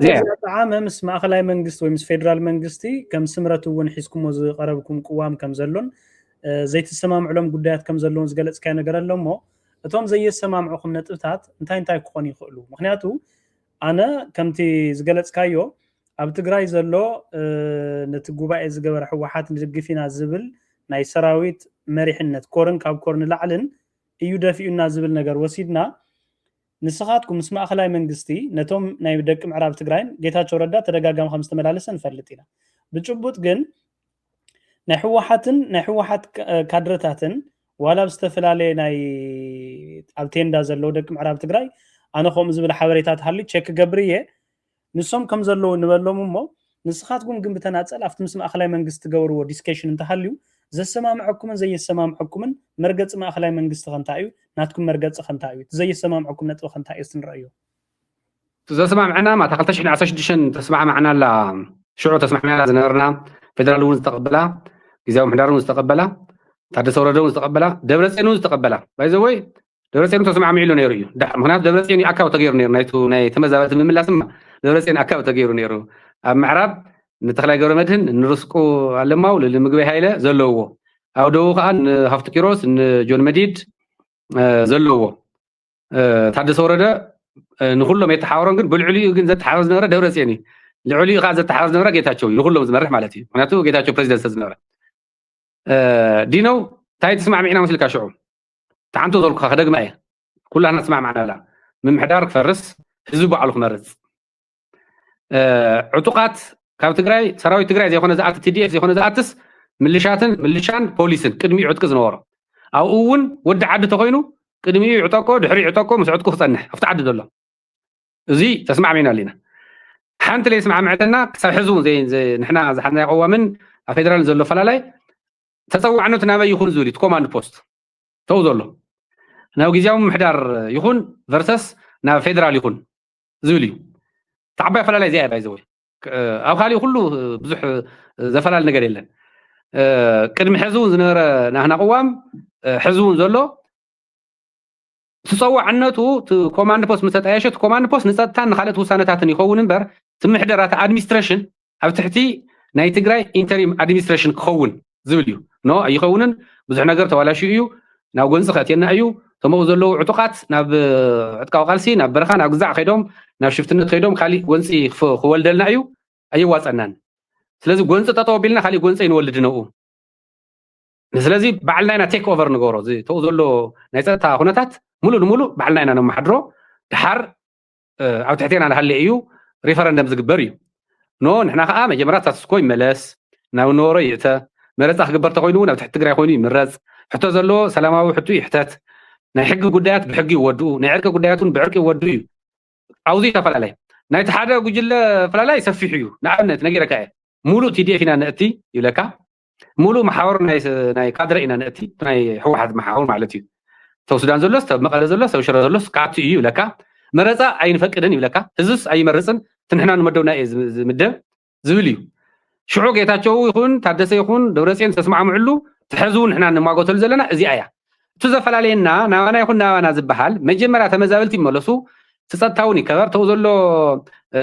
ዘይሕጋዊ ምሕዳርን ዘይሕጋዊ ዕጥቅን ይፍረስ የውርድ ብዘይ ኣግባብ መፅኡ ዝሰፈረ እውን ናብ ቦቱ ይመለስ ወይ ካምፕ ይዳልየሉ ዝብል እዚ ንግበር እሞ ድሕሪኡ ኮማንድ ፖስት ናብ ማሓደሮ ይፅንሕ ተፀዋዕነት ዝምልከት ግን ብከይዲ ንማየጠሉ ኣብ ዝብል ጠጠው እዩ ዘሎ ሕዝቡን ዘሎ ንግግር እሱ እዩ ግርም ምናልባት ግዜ ወሲድና ክስታይ ከይንብል ምእንቲ ከም ናይ ስምረት ላዕለዋይ መሪሕነት በቀዳማይ ናይ ቦርድ መረፃ ኢትዮጵያ ሓላፊት ወይዘሮ ሜላት ወርቅ ናብ ትግራይ ናይ ጊዜያዊ ምምሕዳር መንግስቲ ዝለኣኸቶ ደብዳቤታት ነይሩ ክሳዕ ለካቲት 7 ብናይ ኢትዮጵያ ቆፃፅራ ኩለን ናይ ናቁጣ መደብራት መረፃ ምጥያሽ ክግበር ናብ ቦርድ መረፃ ኢትዮጵያ እውን ኣፍልጦ ከፍልጥ ከም ዘለዎ ብደብዳቤ ፍሊጣቶም ነይራ ይኹን እምበር ለካቲት 7 ይቀርበሉ ናይ ሰሙናት ጉዳይ ዝኸውን ዘሎ ክሳብ ሕጂ ኣብ ትግራይ ናይ መረፃ ይኹን ናይ መረፃ ድባብ ዝበሃል ነገር የለን ሎም ዶ ባንኪ ዕፆ ሎም ዶ ኣውሮፕላን ዶ ተብል ኩናት ዶ ይብል ይኸውን ሰላም ደንረክብ ንኸውን ዕፅዋን ክባን ደይምለስ ይኸውን ዝብል ኣጀንዳታት እዩ ዘሎ ስምረት ኣብዚ ናይ ሕጂ ዝግበር ዘሎ ናይ መረፃ ጎስጓሳት ክሳተፍ ድዩ ያው ክሳተፍ ከም ዝኾነ እቲ እንታይ ዝበሃል ይፈልጥ እየ ግን እቲ ሕብረተሰብ እንዲ ክመርፅ ኣብ መወዳእታ ግን እቲ ሕብረተሰብ ክመርፅ እንተኮይኑ እውን እተን ውድባት ፖለቲካ ኣብ ትግራይ ዘለዋ ይኹና ኣብ ኣዲስ ኣበባ ዘለዋ ይኹና ክልላውያን ውድባት ፖለቲካ ፕሮግራማትንን መማረፂ ሓሳባትን ነቲ ሕብረተሰብ ኣፍሊጠን ንመረፃ ድልው ዝኾነ ሕብረተሰብ ተፈጢሩ ፕሮግራምን ኣፋሊጠን መረፃ እንተዝግበር መረፃ ክኸውን ይኽእል እዩ እዚ ኣብ ዘይተፈጠረሉ ኩነታት ግን ሕጂ መረፃ ክግበር እዩ ምባልን ስምረት እውን ኣብዚ ኣባል ኣካል ናይ ዝመረፃ ክኸውን ምኽኣልን ነንባዕሉ ዝዋቅዕ ዶ ይመስለካ እንታይ ዓይነት መረፃ እዩ ክግበር እንደገና እውን ሕወሓት ምስቲ ናይ ድሕሪ ፕሪቶርያ ዘሎ ንፈልጦም ጉዳያት ኣለዉ ኣብ ቦርድ መረፃ ኢትዮጵያ ሕጋዊ ሰብነተይ ተሰሪዙኒ እዩ ብዝብል ክሳብ ሕጂ እቲ ናይ ቦርድ መረፃ ኢትዮጵያ ዘቕረበሉ ፕሪኮንዲሽንስ ብዘይምግባሩ ካብ ናይ ቦርድ መረፃ ኢትዮጵያ ሊስት ተሰሪዙ እዩ ዘሎ ብኻሊእ ዘራረባ ድማ ኣብ ትግራይ ኩለንተን ዞባታት ብዘይካ ምዕራብ ትግራይ ኣብ ትሕቲ ናይ ሕወሓት መሪሕነት ኩላቶም ናይ ማእኸላይ ኮሚቴ ኣባላትን ወረዳታት ይኹን ጣብያታት ሕወሓት እዩ ዘመሓድረን ዘሎ ብኻሊእ ዘራረባ እዚ ኣብ ዘየለሉ ኩነታት መረፃ ክግበር ሕወሓት ዘይብሉ መረፃ ክግበር እንተተባሂሉ ተዓንቶ ወይ ተቐምጦ ዝነበርካ ኩናት ዶ ክብል ኣለዎ ሰላም ዘድል ዝብልካ ነገር ኣሎ እሞ ብኸመይ ክትዓረቕ ዝብል ነገር ከመይ ኢኻ ትርድኦ ዝነገር ዝናበይ ከምራይ ይኽእል ባይዘወይ ሕዚ ተጀመረ ግጭት ምንታን መረፃ ከም ዘይከኣል ንምርኣይ እዩ መረፃስ ንኸይምግባር ንሕና እንድሕር ዘለናስ ኣብ ሕምስምስን ኣብ ኩናትን ኣብ ግጭትን ኢና ክንነብር ዝብል عندنا مجلسون ترجع موتيم يوم ترجع جامي على تجريس مرسى يجبرن على تخرج عن الديفنس مالت كفتنا زي حلف عند حزيتهم هركة بعندران بصللان تقوتهم صو نجار كم زي اللي فلوتيو تايلو بزعوا أنا يودبهم يكون النزارون يوم على تجريس مرسى يجبرني هو حتى خا مجلس دوتهم مالت بشم هو حاز جبر دول هذا هو حات ጊዜያዊ ምሕዳር ገለ ዝበሃል በቃ they don't care about that ምክንያቱ ኩሉ ነገር ሕወሓት እዩ ንዓታቶም ሕወሓት ማለት ከዓ ናይ ውልቀ ሰባት ውሕዳት ሰባት ከምድላ እዮም ዘሽከርክርዎ ነቲ ካሊእ እውን بحيلن بجنزبن بجلن زمولو ويو سلازي نحن عند حرب مرصا زي لناس مرصا يقبر لهم مجلسوا صيام مرصا بورد إثيوبيا دابي صحفو immediately قونس جميرة باي ذا واي دحر خلطة معلتي قونس خجمرو تاكيوم يوم بعلت I think علت 16 تاكيوم 9 سبات اللو نتقراي حزي الحمد لله متقوروا كوماند بوست تاع شومي انتني زبال سنترال كوماند زبال تاع شومي 9 سو زلوو كاب سراويت سلسته كاب منغستي سلسته كاب ودو سلسته يلو كاب ودو سلسته ማለት ደብረጽዮን መንጀሪኖና አብርሃም ነና ያ አብርሃም ተከስተም ካብ መንግስቲ ታደሰ ወረደ ፍስሐ ማንጁስና አማኑኤል ሰፋ ካብ ሰራዊት ወድን ቤተይ ምግበይና መዲድ እዮም እዚኦም እዮም ናይ ትግራይ ዕጻፈንታ ዝውስኑ ዘሎ እዚኦም እዮም ናብ ትግራይ ናይ ትግራይ ጉዳይ ድላም ዝገብሮ ዘሎ ናብ ኩናቱ ዘእተና እዚኦም እዮም ወሲኖም ባይ ዘወይ ታናይ ዝሓለፈ ግጭት እዚኦም እዮም ወሲኖም ብዘለና ሓበሬታ ታደሰ ወረደ ብድምጽ ተሳዒሩ እዩ ወሲዩ ወሲኖም ሳቶም ቶም ዝወዝሑ ንእተይሎም ናብ ጎንፂ እሶይ ንእተይሉ ተኸራኺርዎም ነይሩ ኤንዌይስ ኣትዮም ስለዚ ኣብ ትግራይ መንግስቲ ዝበሃል ካቢኔ ዝበሃል የለይ ካቢኔ ይኹን መንግስቲ ይኹን ኩሉ ነገር ዞም ሰባ እዚኦም እዮም ካብዞም ሰባ እዚኣቶም ከዓ ፍልይ ብልካ ተወሲድካያ ብርግፀኝነት ነገረካ ዘለኹ ደብረጽዮን መንጀሪኖ አብርሃም ተከስተን ቶም ሰራዊት ከዓ ሰለስቲኦም እዚኦም እዮም ከምድላይ ዘመሓድርዋ ቶም ካልኦት ስኢልካ እዩ ማለት ልገሊኦም ይጥርጥርዎም እዮም ኣይኣምንዎሚ ለኣብነት ለአማኑኤል ሰፋ ይኣምንዎ ወይ ንፍስሐ ማንጁስ ይኣምንዎ ወይ የግልልዎ እዮም ንታደሰ ይኣምንዎ ወይ እዚኦም ሰለስቲኦም ኣግሊሎም ከዓ ናይ 6 ኣኼባ ይገብሩ እዮም እንደገና ጽብ ተይላ ከዓ መንጀሪኖን ወድን ቤተን እዮም ዝእከቡ በቃ ክልቲኦም እዚኦም ተኣኪቦም ይውስኑ 6 ምስተኣከቡ ይውስንዋ 9 ምስተኣከቡ ይውስንዋ እዚ ሙሉእ ሓበሬታ ስለ ዘለኒ ይዛረበካ ዘለኹ ኤኒዌይስ ታይኦም ዝገብሩ ዘለዉ ኣብ ትግራይ መረፃ ከም ዘይከኣል እዮም ዘርእዩ ዘለዉ ድላይ መንእሰይ ይህለቕ ባዕልና ለባዕልና ይኹን ወይስ ምስ ካሊእ ይኹን በቃ ትርምስምስ ኣቢልካ ይኣኽለና በቃ ዝዓድዚስ በቃ መረፃ ይግበር ኢሉ ፌደራል ክገድፎ እሞ ከም ድላዮም ገበርዋ ተዓዲዮም ዘልዩ ዘለዉ ስለዚ መረፃ ክግበር ኣለዎ ናይ ግድን እዩ ጎንፂ ይፈጥሩ ኣለዉ እዎ ይፈጥሩ ኣለዉ ብኸመይ ኢለ ብድርድር ዲኽእለ ብኻሊእ መልክዕ ዲኽእለ ኣይፈልጥ ኣነ ቱ ሕዝ ዘሎ ጎንፂ ናይ ሰላም ምልክታት ተራእዩ ኣሎ ኣይ ሆፕ ክሳኽዕልና ተስፋ ይገብር ናይ ሰላም መንገዲ እሶም እውን ናብ ልቦም ክምለሱ ካሊእ ጫፍ ዝኸደ እውን ናብ ልቦ ክምለስ ኣነ ብወገነይ ብውልቀ ይኹን ስምረት ከም ፓርቲ ናብ ድርድርን ናብ ሰላማዊ መንገዲ ክምለስ ምንም ሕቶ የብሉ ንሕና ናብ ማን ነገረካ ኣለኹ ብደንቢ ኢና ዲስከስ ንገብረሉ ብዛዕባ ምንግጋር ብዛዕባ ሰላማዊ መንገዲ ሰማው ዓፋር ዘለዉ መደራደር ነጥብ ብዙሕ ግዜ ይውፅኡ ብጣዕሚ ከዝገርመካ ባይዘው እንታይ ማለት እዩ መደራደር ነጥብ ድሕ ዘውፅኡ ኣለዉ ኮይኖም ቶም ዓፋር ዘለዉ ሓይሊ እኮ ከደራደሩስ ድልዋት እዮም ማለት እዩ ካብ መጀመርያ ጀሚሮም ዘውፅዎ ቅድሚ 7 ወርሒ ዘውፅዎ 12 ነጥብ ኣሎ ክሰደልካ እየ እንደሊ ምስትዋስ እና بسلامه መንገዲ ክፍታሕ ተስፋ ይገብር بسلامه መንገዲ ዘይተፈትሑ ላው ገጽ ተኣትዩ ግን ያው እንታይ መልክዕ ይሕዝ መዓዝ ይውዳእ እንታይ ይኸውን ናበይ ገጽ ይኸይድ መን ይስዕር መን ይስዓር ክንሪኦ ሓቢርና ክንሪኦ እቲ ሜዳ ማለት እዩ ሶ ተዋና መርገጺ ናተይ ታይኮም ውድውን መረፃ ክግበር ኣለዎ ኣብ ክንደይ ወረዳ ይሳኽዕልና ኣብ ክንደይ ዞባ ይሳኽዕልና ኣናዊሕኻ ድዩስ ኣብ መዓልቱ ድዩስ ክግበር ኣለዎ ነገር ግን ልክዕ ከምቱ ኣብ ኢትዮጵያ ውሽጢ መረፃ ክግበር ከሎ ናይ ዝሓለፈ መረፃ ዘይተገበረለን ክልላት ኮ ነይረን ዘይተገበረለን ወረዳታት ኮ ነይረን በቃ ዘይተገበረሉ ዞባ ይኹን ወረዳ ክህሊ ይኽእል እዩ ትግራይ ኣብቲ ዝከኣል መረፃ ይገበር ተኣማንነት ዘለዎ ቅቡልነት ዘለዎ መንግስቲ ይጣየሽ ካብ ናይ ጥርቅም መንግስቲ ክንውፃእ ካብ ናይ ኢንክሉዚቭ ዝበሃል ዘረባ ኣካታች ዝበሃል ኣካታት ዝበሃል ወይ ከዓ ሓቋፋይ ዝበሃል መን ሓቋፊ መን ተሓቋፊ ብጣዕሚ መሰልቸይ በቃ ህዝብ ዝመረፀ መንግስቲ ይሃለና ድላይ ፓርቲ መረፅ ኢንክሉዲንግ ቱ ሕዚ ዝዕንድር ዘሎ ጉጅለ ብሽም ሕወሓት ዝንቀሳቐስ ዘሎ ንሱ እውን ተኾነ ፌደራል መንግስቲ ዘለዎ ፀገም ፈቲሑ ዋላ ኣፍልጦ ተዋሂብዎ ተወዳዲሩ ተመሪፁ እውን ናይ ምምራሕ መሰሉ ሕልው እዩ ምንም ፀገም የብለ ያው ኣነ ዝብል ዘለኹ ብሰላም ይገበር እዩ ኣፍልጦ ተዘይተዋሂቡኒ ክዋጋዕ እየ ኣነ ተዘይተሳትፈ መረፃ ክዋጋዕ እየ ዝበሃል ግን ዕብዳን እዩ ህዝብ እናረከስካ ባዕልኻ ዋጋው ዘይትኸፍለሉ ባዕልኻ ፊት ኣውራሪ ኮይንካ በሊሕ ጫፍ ናይቲ ኩናት ኣብ ዘይትንኽእሉ ደቅድኻ መናእሰይ ህዝቢ እናረከስካ ግን ኣብ ስልጣን ክቕፅል እየ ኣፍልጦይ ክቕፅል እየ መረፃ ክምረፅ እየ ዝበሃል ግን ዕብዳን እዩ ህዝቢ ትግራይ መማረፅታት ኣለዎ እዮም ናይ ሓደ ውድብ ናይ ቁም እስረኛ ዝገበሮ ዝውድብ እዩ زمار حزيو نحن عم زاكل خلت بارت خيه اللي غيره امو داتا بحتى ممارس هو حط رحيا هو حتن زدغراين مع رايهم هو حتى توفيق زدغراي طف زبال زرا كن عبداني ايقوني تدليو بسلامه منقدي افلطو سيملس مرصاس يساتف ناتي غدا يكون خوزو وصا زلو انا تزي هلي زبال كن ايواصن زبل يزلني صبو منالبات كم تاع اقام وداتا زبلكايو بسلام كجبر مرص او نب تግራይን ተዝካየዲ ተዛሓሸ ካብ ዘይ ምክያድ ዝበልካይ ነገር ንውሰድሞ منالبات تعامون አቶ ጌታቸው ረዳውን ናይ ሕወሓት ናይ ምክትል ቦምበር ኮይኑ ንብዙ ዓመታቱን ናይ ፖሊት ቢሮ አባል ኮይኑ ጸንሐዩ ካልኦቶምውን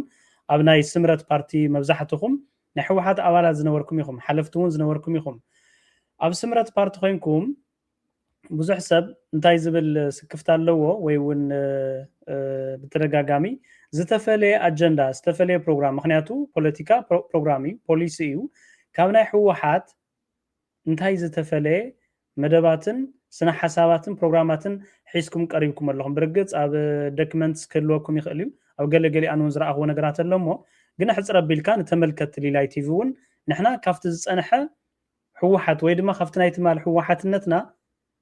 ወፂና እዚ መደባት ሒዝና ኣለና ኢልካ ከም ኣብነት ክትጠቕሰለይ ትኽእል ነገር እንተሃልዩ ግርም actually سئلنا نقول ነገር ምስ ሕወሓት የነጻጽሮን ግን ኣብ ሕወሓት ዝነበርናዮ ኩነታት ግን ግምግምና ኢና በደንብ ኢና ግምግምና እዩ ታይና خسرناو ታይና ጥፊናው ሓቢርና ዘጥፋና ያታልዩ በብደረጃና ንሕተተሉ ተሃልዩን ወሲድና ማለት እዩ ሓደ ዓብይ ነገር ሒዝና ንመጽእ ዘለና ናይ ህዝቢ ናይ ምውሳን ስልጣን ዝበሃል ኤክሰርሳይዝ ዝግበረሎም ኣወዳድባታት ኣለዉ ንኣብነት ኣብያተ ምክሪ ዝበሃላ ቤት ፍርዲ ዝበሃል ኣብያተ ፍርድታት ሚድያ ዝበሃል ኤን ማልቲ ፓርቲ ሲስተም ዝበሃል ወይ ከዓ ናይ ብዝሃ ፓርቲታት ስርዓት ኣብዚአን ንኣብነት ስኢለ ኣብዚአን ክገልጸልካ መንግስትን ፓርቲን ዝበሃል ናይ ፖለቲካ መንግስቲ ወይ ከዓ እቲ ፖለቲካ ዝመርሖ ድላይ ዝገብሮ ሃፍቱ ዝብዝብዞ ማሕበሩ ዝብዝብዞ ኦፊሱ ዝብዝብዞ ዘይኮነስ ፓርቲ ከማን ፓርቲ ገዛ ፓርቲ ኮይኑ ይኹን ብዘይገድስ ፓርቲ ኮይኑ ክቅጽል ስፕሊት ክገብር ካብቲ መንግስቲ ማለት እዩ መንግስቲ ከዓ እቲ ዘሸነፈ ፓርቲ ዘውፅኦም ስትራቴጂታት ፖሊሲታት ፕሮግራማት ይትግብር ማለት እዩ ኦዲት ክገብር ይኽእል የሸነፈ ፓርቲ ኮይኑ ገዛ ፓርቲ ኮይኑ ኮ ነቲ መንግስቲ መደብ ስለዝዎ ነቲ መደቡ ክግምግም ይኽእል እዩ ሰባት ክቀያየር ይኽእል እዩ ፖሊሲ ክቅይር ይኽእል እዩ ነገር ግን ስፕሊት ክግበር ኣለዎ በቃ ድላይ ኻናኣተኻ ምግባር እዚ ሓደ ኣብያተ ምክሪ ካብ ላዕሊ እናተመደበለን ንእከለ ከንቲባ ግበሩ ንእከለ ማሕደር ግበሩ ዘይኮነሲ ባዕሎም ፕሮፖዝ ገይሮም ተመያይጦም ተኸራኺሮም ተኻቲዖም መራሒኦም ክመርፁ መራሒኦም ከውርዱ ኤክሰርሳይዝ ግበሩ ሕገ መንግስታዊ መሰሎም ዝለዓለ ሶቨሬን ፓወር ናይቲ ህዝቢ ኤክሰርሳይዝ ክግበር ኣብ ሕድሕድ ናይ ቤት ምክሪ ኣፓራተ ሰው ዘለዎ ኣብ ጣብያ ኣብ ወረዳ ኣብ ክልል ማለት እዩ ኣብያተ ምክሪ ካብ ዝኾነ ይኹን ናይ ፖለቲካ ይኹን ናይ መንግስቲ ጽዕምቶ ነፃ ኮይኖም ናይ ዝኾነ ይኹን ሰርድ ፓርቲ ወይ ሳልሳይ ወገን ጽዕምቶ ነፃ ኮይኖም ክፈርዱ ብሕጊ ተሓተቲ ዝገበሮም ጥፋእ ተጥፊኦም ከዓ በቲ ሕጊ መሰረት ክሕተቱ ካብዚ ወፃኢ ናይ ኣብያተ ፍርዲ ነፃነት ብበጀት ይኹን ብኻሊእ ይኹን ጽዕምቶ ከይወፅሖም ምግባር እዩ ሚድያ ዝምልከት ናይ ሚድያ ነፃነት ሕገ መንግስትን ሕግን ብዝኸብር መንገዲ ዘጥፈ ተሃሊ ሚድያ እውን በቲ ሕጊ ክሕተት ካብዚ ወፃኢ ናይ ሚድያ ነፃነት ናይ ሓሳብ ነፃነት ናይ ምዝራብ ነፃነት ናይ ዝተፈለየ ሓሳብ ናይ መሓዝ ነፃነት ክህሊ ዝርዝር ኣለዉ እዩ ኣክቹዋሊ ተኻሊ ኣብ ማሕበራዊ ኣብ ኢኮኖሚያዊ ኣብ ፀጥታዊ እና ኣብ ናይ ሕገ መንግስታዊ ወይ ከዓ ናይ ትግራይስ ኣብ ውሽጢ ኢትዮጵያ ዘለዋ ኩነታት ዝምልከት ዝርዝር ኣሎ እንታይ እዩ ዝብል ትውሕዝ ዘሎ ናይ ፌደሬሽን ስርዓት ንክልላት ዝህቦ ስልጣን ፀገም ኣለዎ እዩ ማለት ካብቲ ሕገ መንግስቲ ጥራሕ ዘይኮነስ ኣብቲ ኤክሰርሳይሱ ማለት እዩ ይወደግ ናሃለይ እውን ጀሚሩ ክልላት ዓርሱ ዝኸኣለ ፓወርን ኤክሰርሳይዝ ዝገብራሉ ዝኽእላ ብፍላይ ትግራይ ከዓ ካብ ቀደም ጀሚሩ ብታሪክ ብኩናትን ብመኸተን ብገለን ዝተዳቀቀ ብኢኮኖሚ بستفعل منجد تدقق عدس لزخونه نزي بزمتر منجد ريبريزنتيشن ون اوش تعدي اوش تهاجرون زلو وكلنا زلو تسمعنا زلو خبري بزرغاغز اوش ኢትዮጵያ ኮይኑ መሰሉ ከረጋገዝ ነገር ግን ናይ ህዝብ ትግራይ ናይ ሙሳን ስልጣኑ ናይ ሙሳን መሰሉ ግን ሕልው እዩ እዚ ማለት ንሕና اوش ኢትዮጵያ ኮይኑ ተሰማዕነቱን خبرون تقمون روحون كرجاج صلوا ويلنا نقالس حزب تግራይ زوسنو وسانه تحلو يغن ابناي عرسه وسانو غن اسو نقبلينا تنا نقالسلو انفتغن زي مالتي خالي ناي اب محبر ايكونومي زلو سفح زله ناي كتمانت مسحفح كهلي سب ناو تكنولوجي خاطي تمرتي بزلحله درجه كرغاغز ناي طعنا ون تحز بصحو زلو تكنولوجي ناي مكل خالن ناي محكمن بوليسيتات كرغاغز او قدماي درجان كلاي درجان زلو كفرجن صريتن كرغاغز او كلاي درجه زلو كن بتعم كومبيتيتيف زغونه زحشه درجه خلي زبل زرزر زلو بوليس لنا ابزا تاون تمساسلاي تግራይ مس غراوت خللات يكون مس فيدرال منغست ناو غونص زاتي اجندا كيفتر تتفطيرون بديالوج طرح كفتح ربح حزب تግራይ زرغاغص او سلام طرح مخانو اوزي قدم حزب بخينات مخنيات زلو بسلا زحاويلو مسكالت حزبታት ውን ዝነበሮ متفنان يكون ዝነበሮ بسنك سرعات مالتي زوصح ጉዳአታት بعرقن بسلامو መንገድን بحق መንግስትን ናፈታحካ ክየድ سو ازي اندحر غيرنا خوينا ربح حزب تግራይ اب سلام طرح يزرغاغص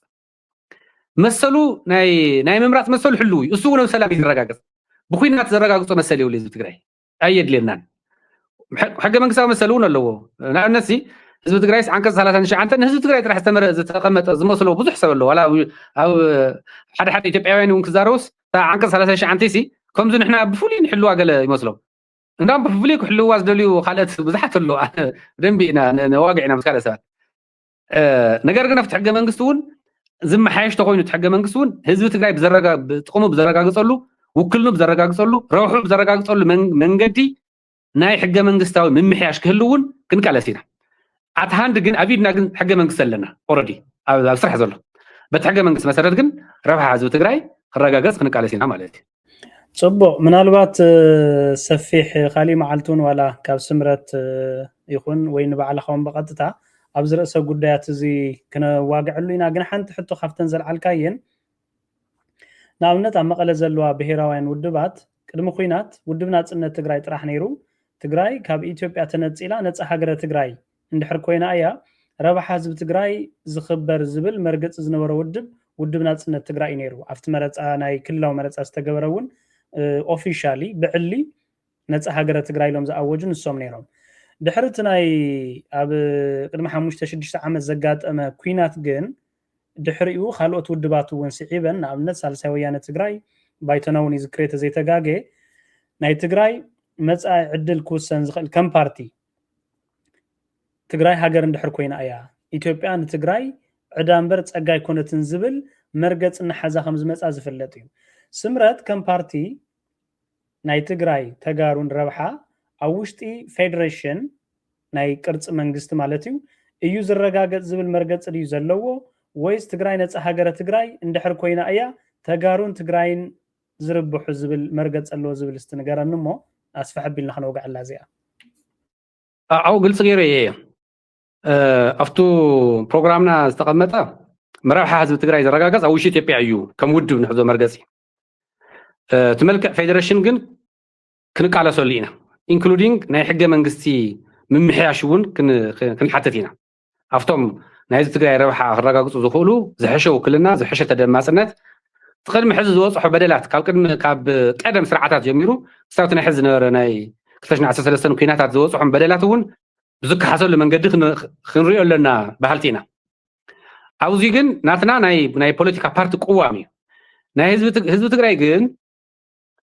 ምስቲ ሕዚ ቀረባ ግዜ ዝገጠመና ኩናት ይኹን ቅድሚኡ ዝነበሩ በደላት ተኣሳሲሩ ህዝቢ ትግራይ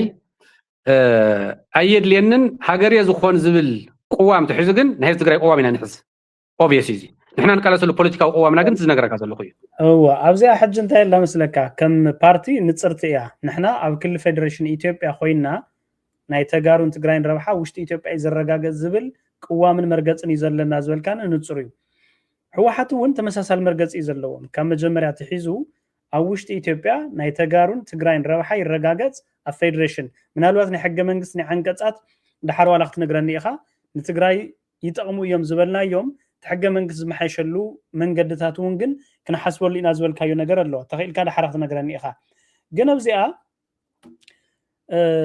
ብዙሕ ግዜ ተዓንቶ እውን ዝበልኩኻ ንዑ እዩ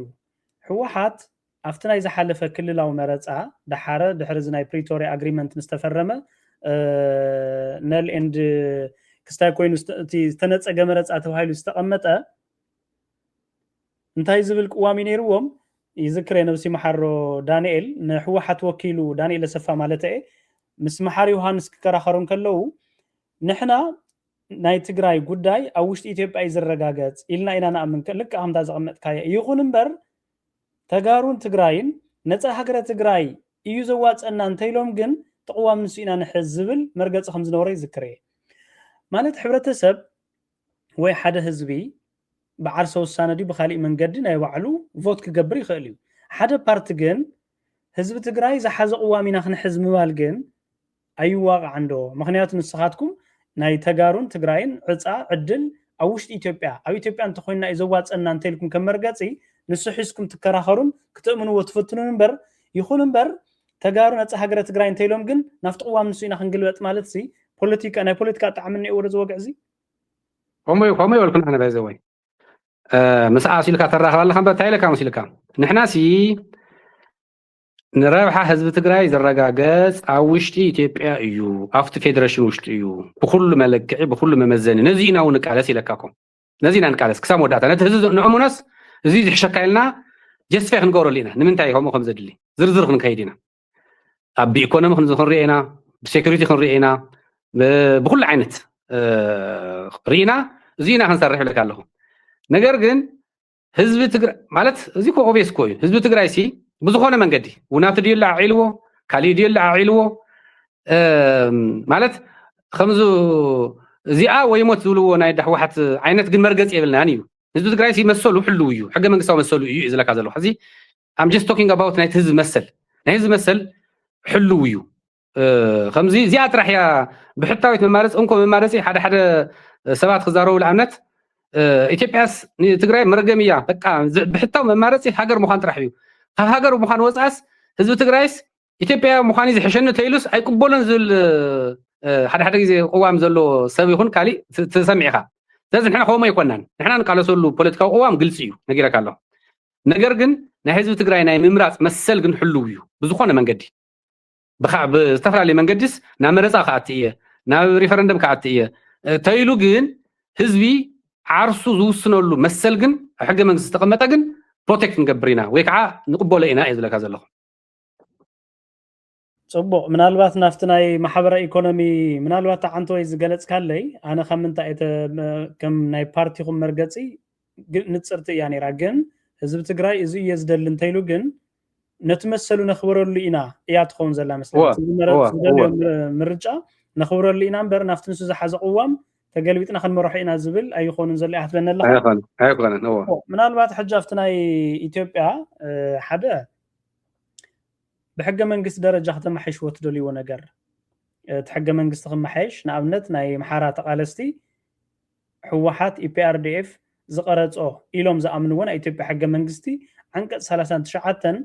نتن بزح عمتات ناتسرح اللزمة إثيوبيا أنست ستيت شرشر سلازخونه عنك 3 تشعتن كمنا إثيوبيا حق منجستي تقليلو كسرز كنسرحينا زبل نبوز عمت زسرحوا له ناي بوليتيكا غوسغواس كم زنبر نذكرينا كم سمرت حزب تግራይ ይጠቅም ይዝወልኩሞ ጥቅሉ ዝኮነ ነገር ነጊርካ ኣለኻ ዝከሓሰሉ ዝወልካይ ነገር ኣሎ ግን ህዝብ ትግራይ ኣብ ናይ ኢትዮጵያ ፌደሬሽን ሕወሓት እውን ሕጂ ዝውቀሰሉ ሓደ ነገር ካብ ናይ ኢትዮጵያ ፖፑሌሽን በትናይ ቅድሚ ሕጂ ነበረ ዳታ 6% ጥራይ ስለዚ ማይኖሪቲ ኮይኑ ንማይኖሪቲ ዘይጥዕም ውሑዳን ማለት እዩ ውሑዳት ህዝብታት ንዝኾነ ኣብ ኢትዮጵያ ዘይጥዕም ሕገ መንግስቲ በዓል ሕወሓት ዝቀረጾ ስለ ዝኾነ ፀረ ረብሓታት ህዝብ ትግራይ እዩ ሕገ መንግስቲ ዝብል ቅዋም ዘለዎም ሰባት ኣለዉ ስለዚ ከም ስምረት ንስኻትኩም ነቲ ንትግራይ ብዝረብሕ መንገዲ ክመሓየሽ ኢና ንሰርሕ ዝበልኩሞ ኣየኑ ዓንቀጽ ክመሓየሽ ወይ ተወሳኺ ሕጊ ኮይኑ ከኣቱም ትግራይ ዝጠቅም ዝበልኩሞ ናይ ሕጊ መማሓየሺ ታይቱ ሕዝቶ ክህልዎ ኢኹም ትደልዩ ኣፍቶም ዓንቀጻት ዝርዝር መሊና ተማየጥና ስለ ዘይዝረቕናዮ ኣብኡ ኣይቐርበልካን ኣፍቶም መበገስታት ግን ክዛረብ ይኽእል እየ ኣብ ፕሮግራምና እውን ዘሎ ከም ውድብ እውን ኣብ ጉባኤና ይኹን ኣብ ናይ ቤት ምክሪ ኣኼባታት እውን ንዘራረበሎም እቲ ሓደ ናይ ሪፕሬዘንቴሽን ጉዳይ እዩ ናይ ውክልና ጉዳይ ብማይኖሪቲ ወይ ከዓ ብውሕድ ኮንካ ረብሓኻ ምርግጋፅ ከቢድ እዩ ብፍላይ ከዓ ህዝቢ ትግራይ ንህንፀት ሃገር ኢትዮጵያ ዝኸፈሎ ዋጋ ፍሉጥ እዩ ካብ ቀደም ጀሚሩ ማለት እዩ ባዕዳዊ ገዛእቲ ክመፁ ከለዉ ቀይሕ ባሕሪ ንምሕላው ሰሜናዊ ክፋል ኢትዮጵያ ኣብ ምክልኻል ጠቕላላ ኢትዮጵያ እውን ሉዓላዊ ግዛኣታ ንክረጋገፅ ብዝተፈላለየ ግዜ ብዝተፈላለየ መንገዲ ዝኸፈሎ ዋጋ ረዚን እዩ ነዚ ዋጋ እዚ ዋጋ ዝህብ ወይ ከዓ ትርጉም ዝህብ ውክልና ክህሊ በዚ ውሕድ ውክልና በዚ ውሕድ ሪፕሬዘንቴሽን መሰልካ ምርጋፅ ስለዘይከኣል ንውሕድ ሪፕሬዘንቴሽን ከረጋግፅ ዝኽእል ድምፂ ከመይ ጌርካ መሰልካ ተረጋግፅ ዝብል ናይ ካልኦት ዓድታት ተመክሮ እውን ኣምፂና ባዕልና እውን ንምህዞ ተሃልዩ ሚዝና ክነቕርቦ ኢና ምስ ተወድአ ኦፊሻል ንገብሮ ሓደ እዚ እዩ ኣብ ውክልና ዝምልከት ካልኣይ ኣብ ኢኮኖምያዊ ሓሳብ ዝምልከት እዩ ክሳብ ሕዚ ብዝተፈላለየ መንገዲ ንህንፀት ሃገር ኢትዮጵያን ንህልውና ኢትዮጵያን ክበሃል ብዙሕ ዋጋ ተኸፊሉ እዩ ብፍላይ ኣብ ሰሜናዊ ክፋል ሃገርና ብፍላይ ከዓ ኣብ ትግራይ ማለት እዩ ናይ ጣልያን ውግእ ኣሎ ናይ ቱርኪ ናይ ግብፂ ናይ ማህዲስት ናይ ኩሎም ክሳብ ናይ ሻዕብያ ዝነበሮ ወራር ብዙሕ ዋጋ ከፊሉ እዩ ህዝቢ ትግራይ ኣብቲ ቦርደር ስለ ዝኾነ ማለት እዩ ምልሻታት ትግራይ ሓረስታይ ትግራይ ኣዴታት ትግራይ መንእሰይ ትግራይ ብዙሕ ዋጋ ከፊሉ እዩ በዚ ምክንያት ብኢኮኖሚ ተዳቂቁ እዩ በዚ ምክንያት መሬቱ ተሓሪሱ እዩ ብናይ ኩናት መሳርሕታት ስለዚ ነዚ ብዝኽእስ መንገዲ ኢኮኖምያዊ ካሕሳን ረብሓን ፍሉይ ጠመተን የድልዮ እዩ ነዚ ፍሉይ ጠመተን ካሕሳን ረብሓን ዝኸውን ፕሮፖዛል ዝኸውን ሓሳብ ክነቕርብ ኢና ማለት እዩ ኣብ ሕገ መንግስቲ ክግለፅ ይኽእል ብካሊእ መንገዲ ክግለፅ ይኽእል እቲ ካሊእ ኣብ ኢኮኖምያዊ ተጠቃምነት ጥራሕ ዘይኮነስ ኣብ ናይ ፀጥታዊ ኩነታት እውን እቲ ናይ ትግራይ ዘሎ ዝመፀ ኩነታት ብፍላይ ካብ ደርጊ ናብዚ ዘሎ ቅድሚ ዝነበረ ብዙሕ ነገራት ኣለዎም ናይ መሳፍንቲ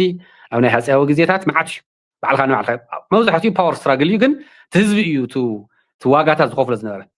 ሕዚ እውን ዝመፀ ኣሎ ክሳብቲ ናይ ሕዚ ዝነበረ ግዜ ነዚ እውን ብዝክሕዝ መንገዲ ናይ ትግራይ ፀጥታዊ ኩነታት ናብ ሓደጋ ዘይኣትየሉ ማለት ዝተፈለየ ዲፋክቶ ገለ ይኮን ክብለካ ዘለኹ ናይ ትግራይ ናይ ፀጥታ ወይ ናይ ድሕንነት ኩነታት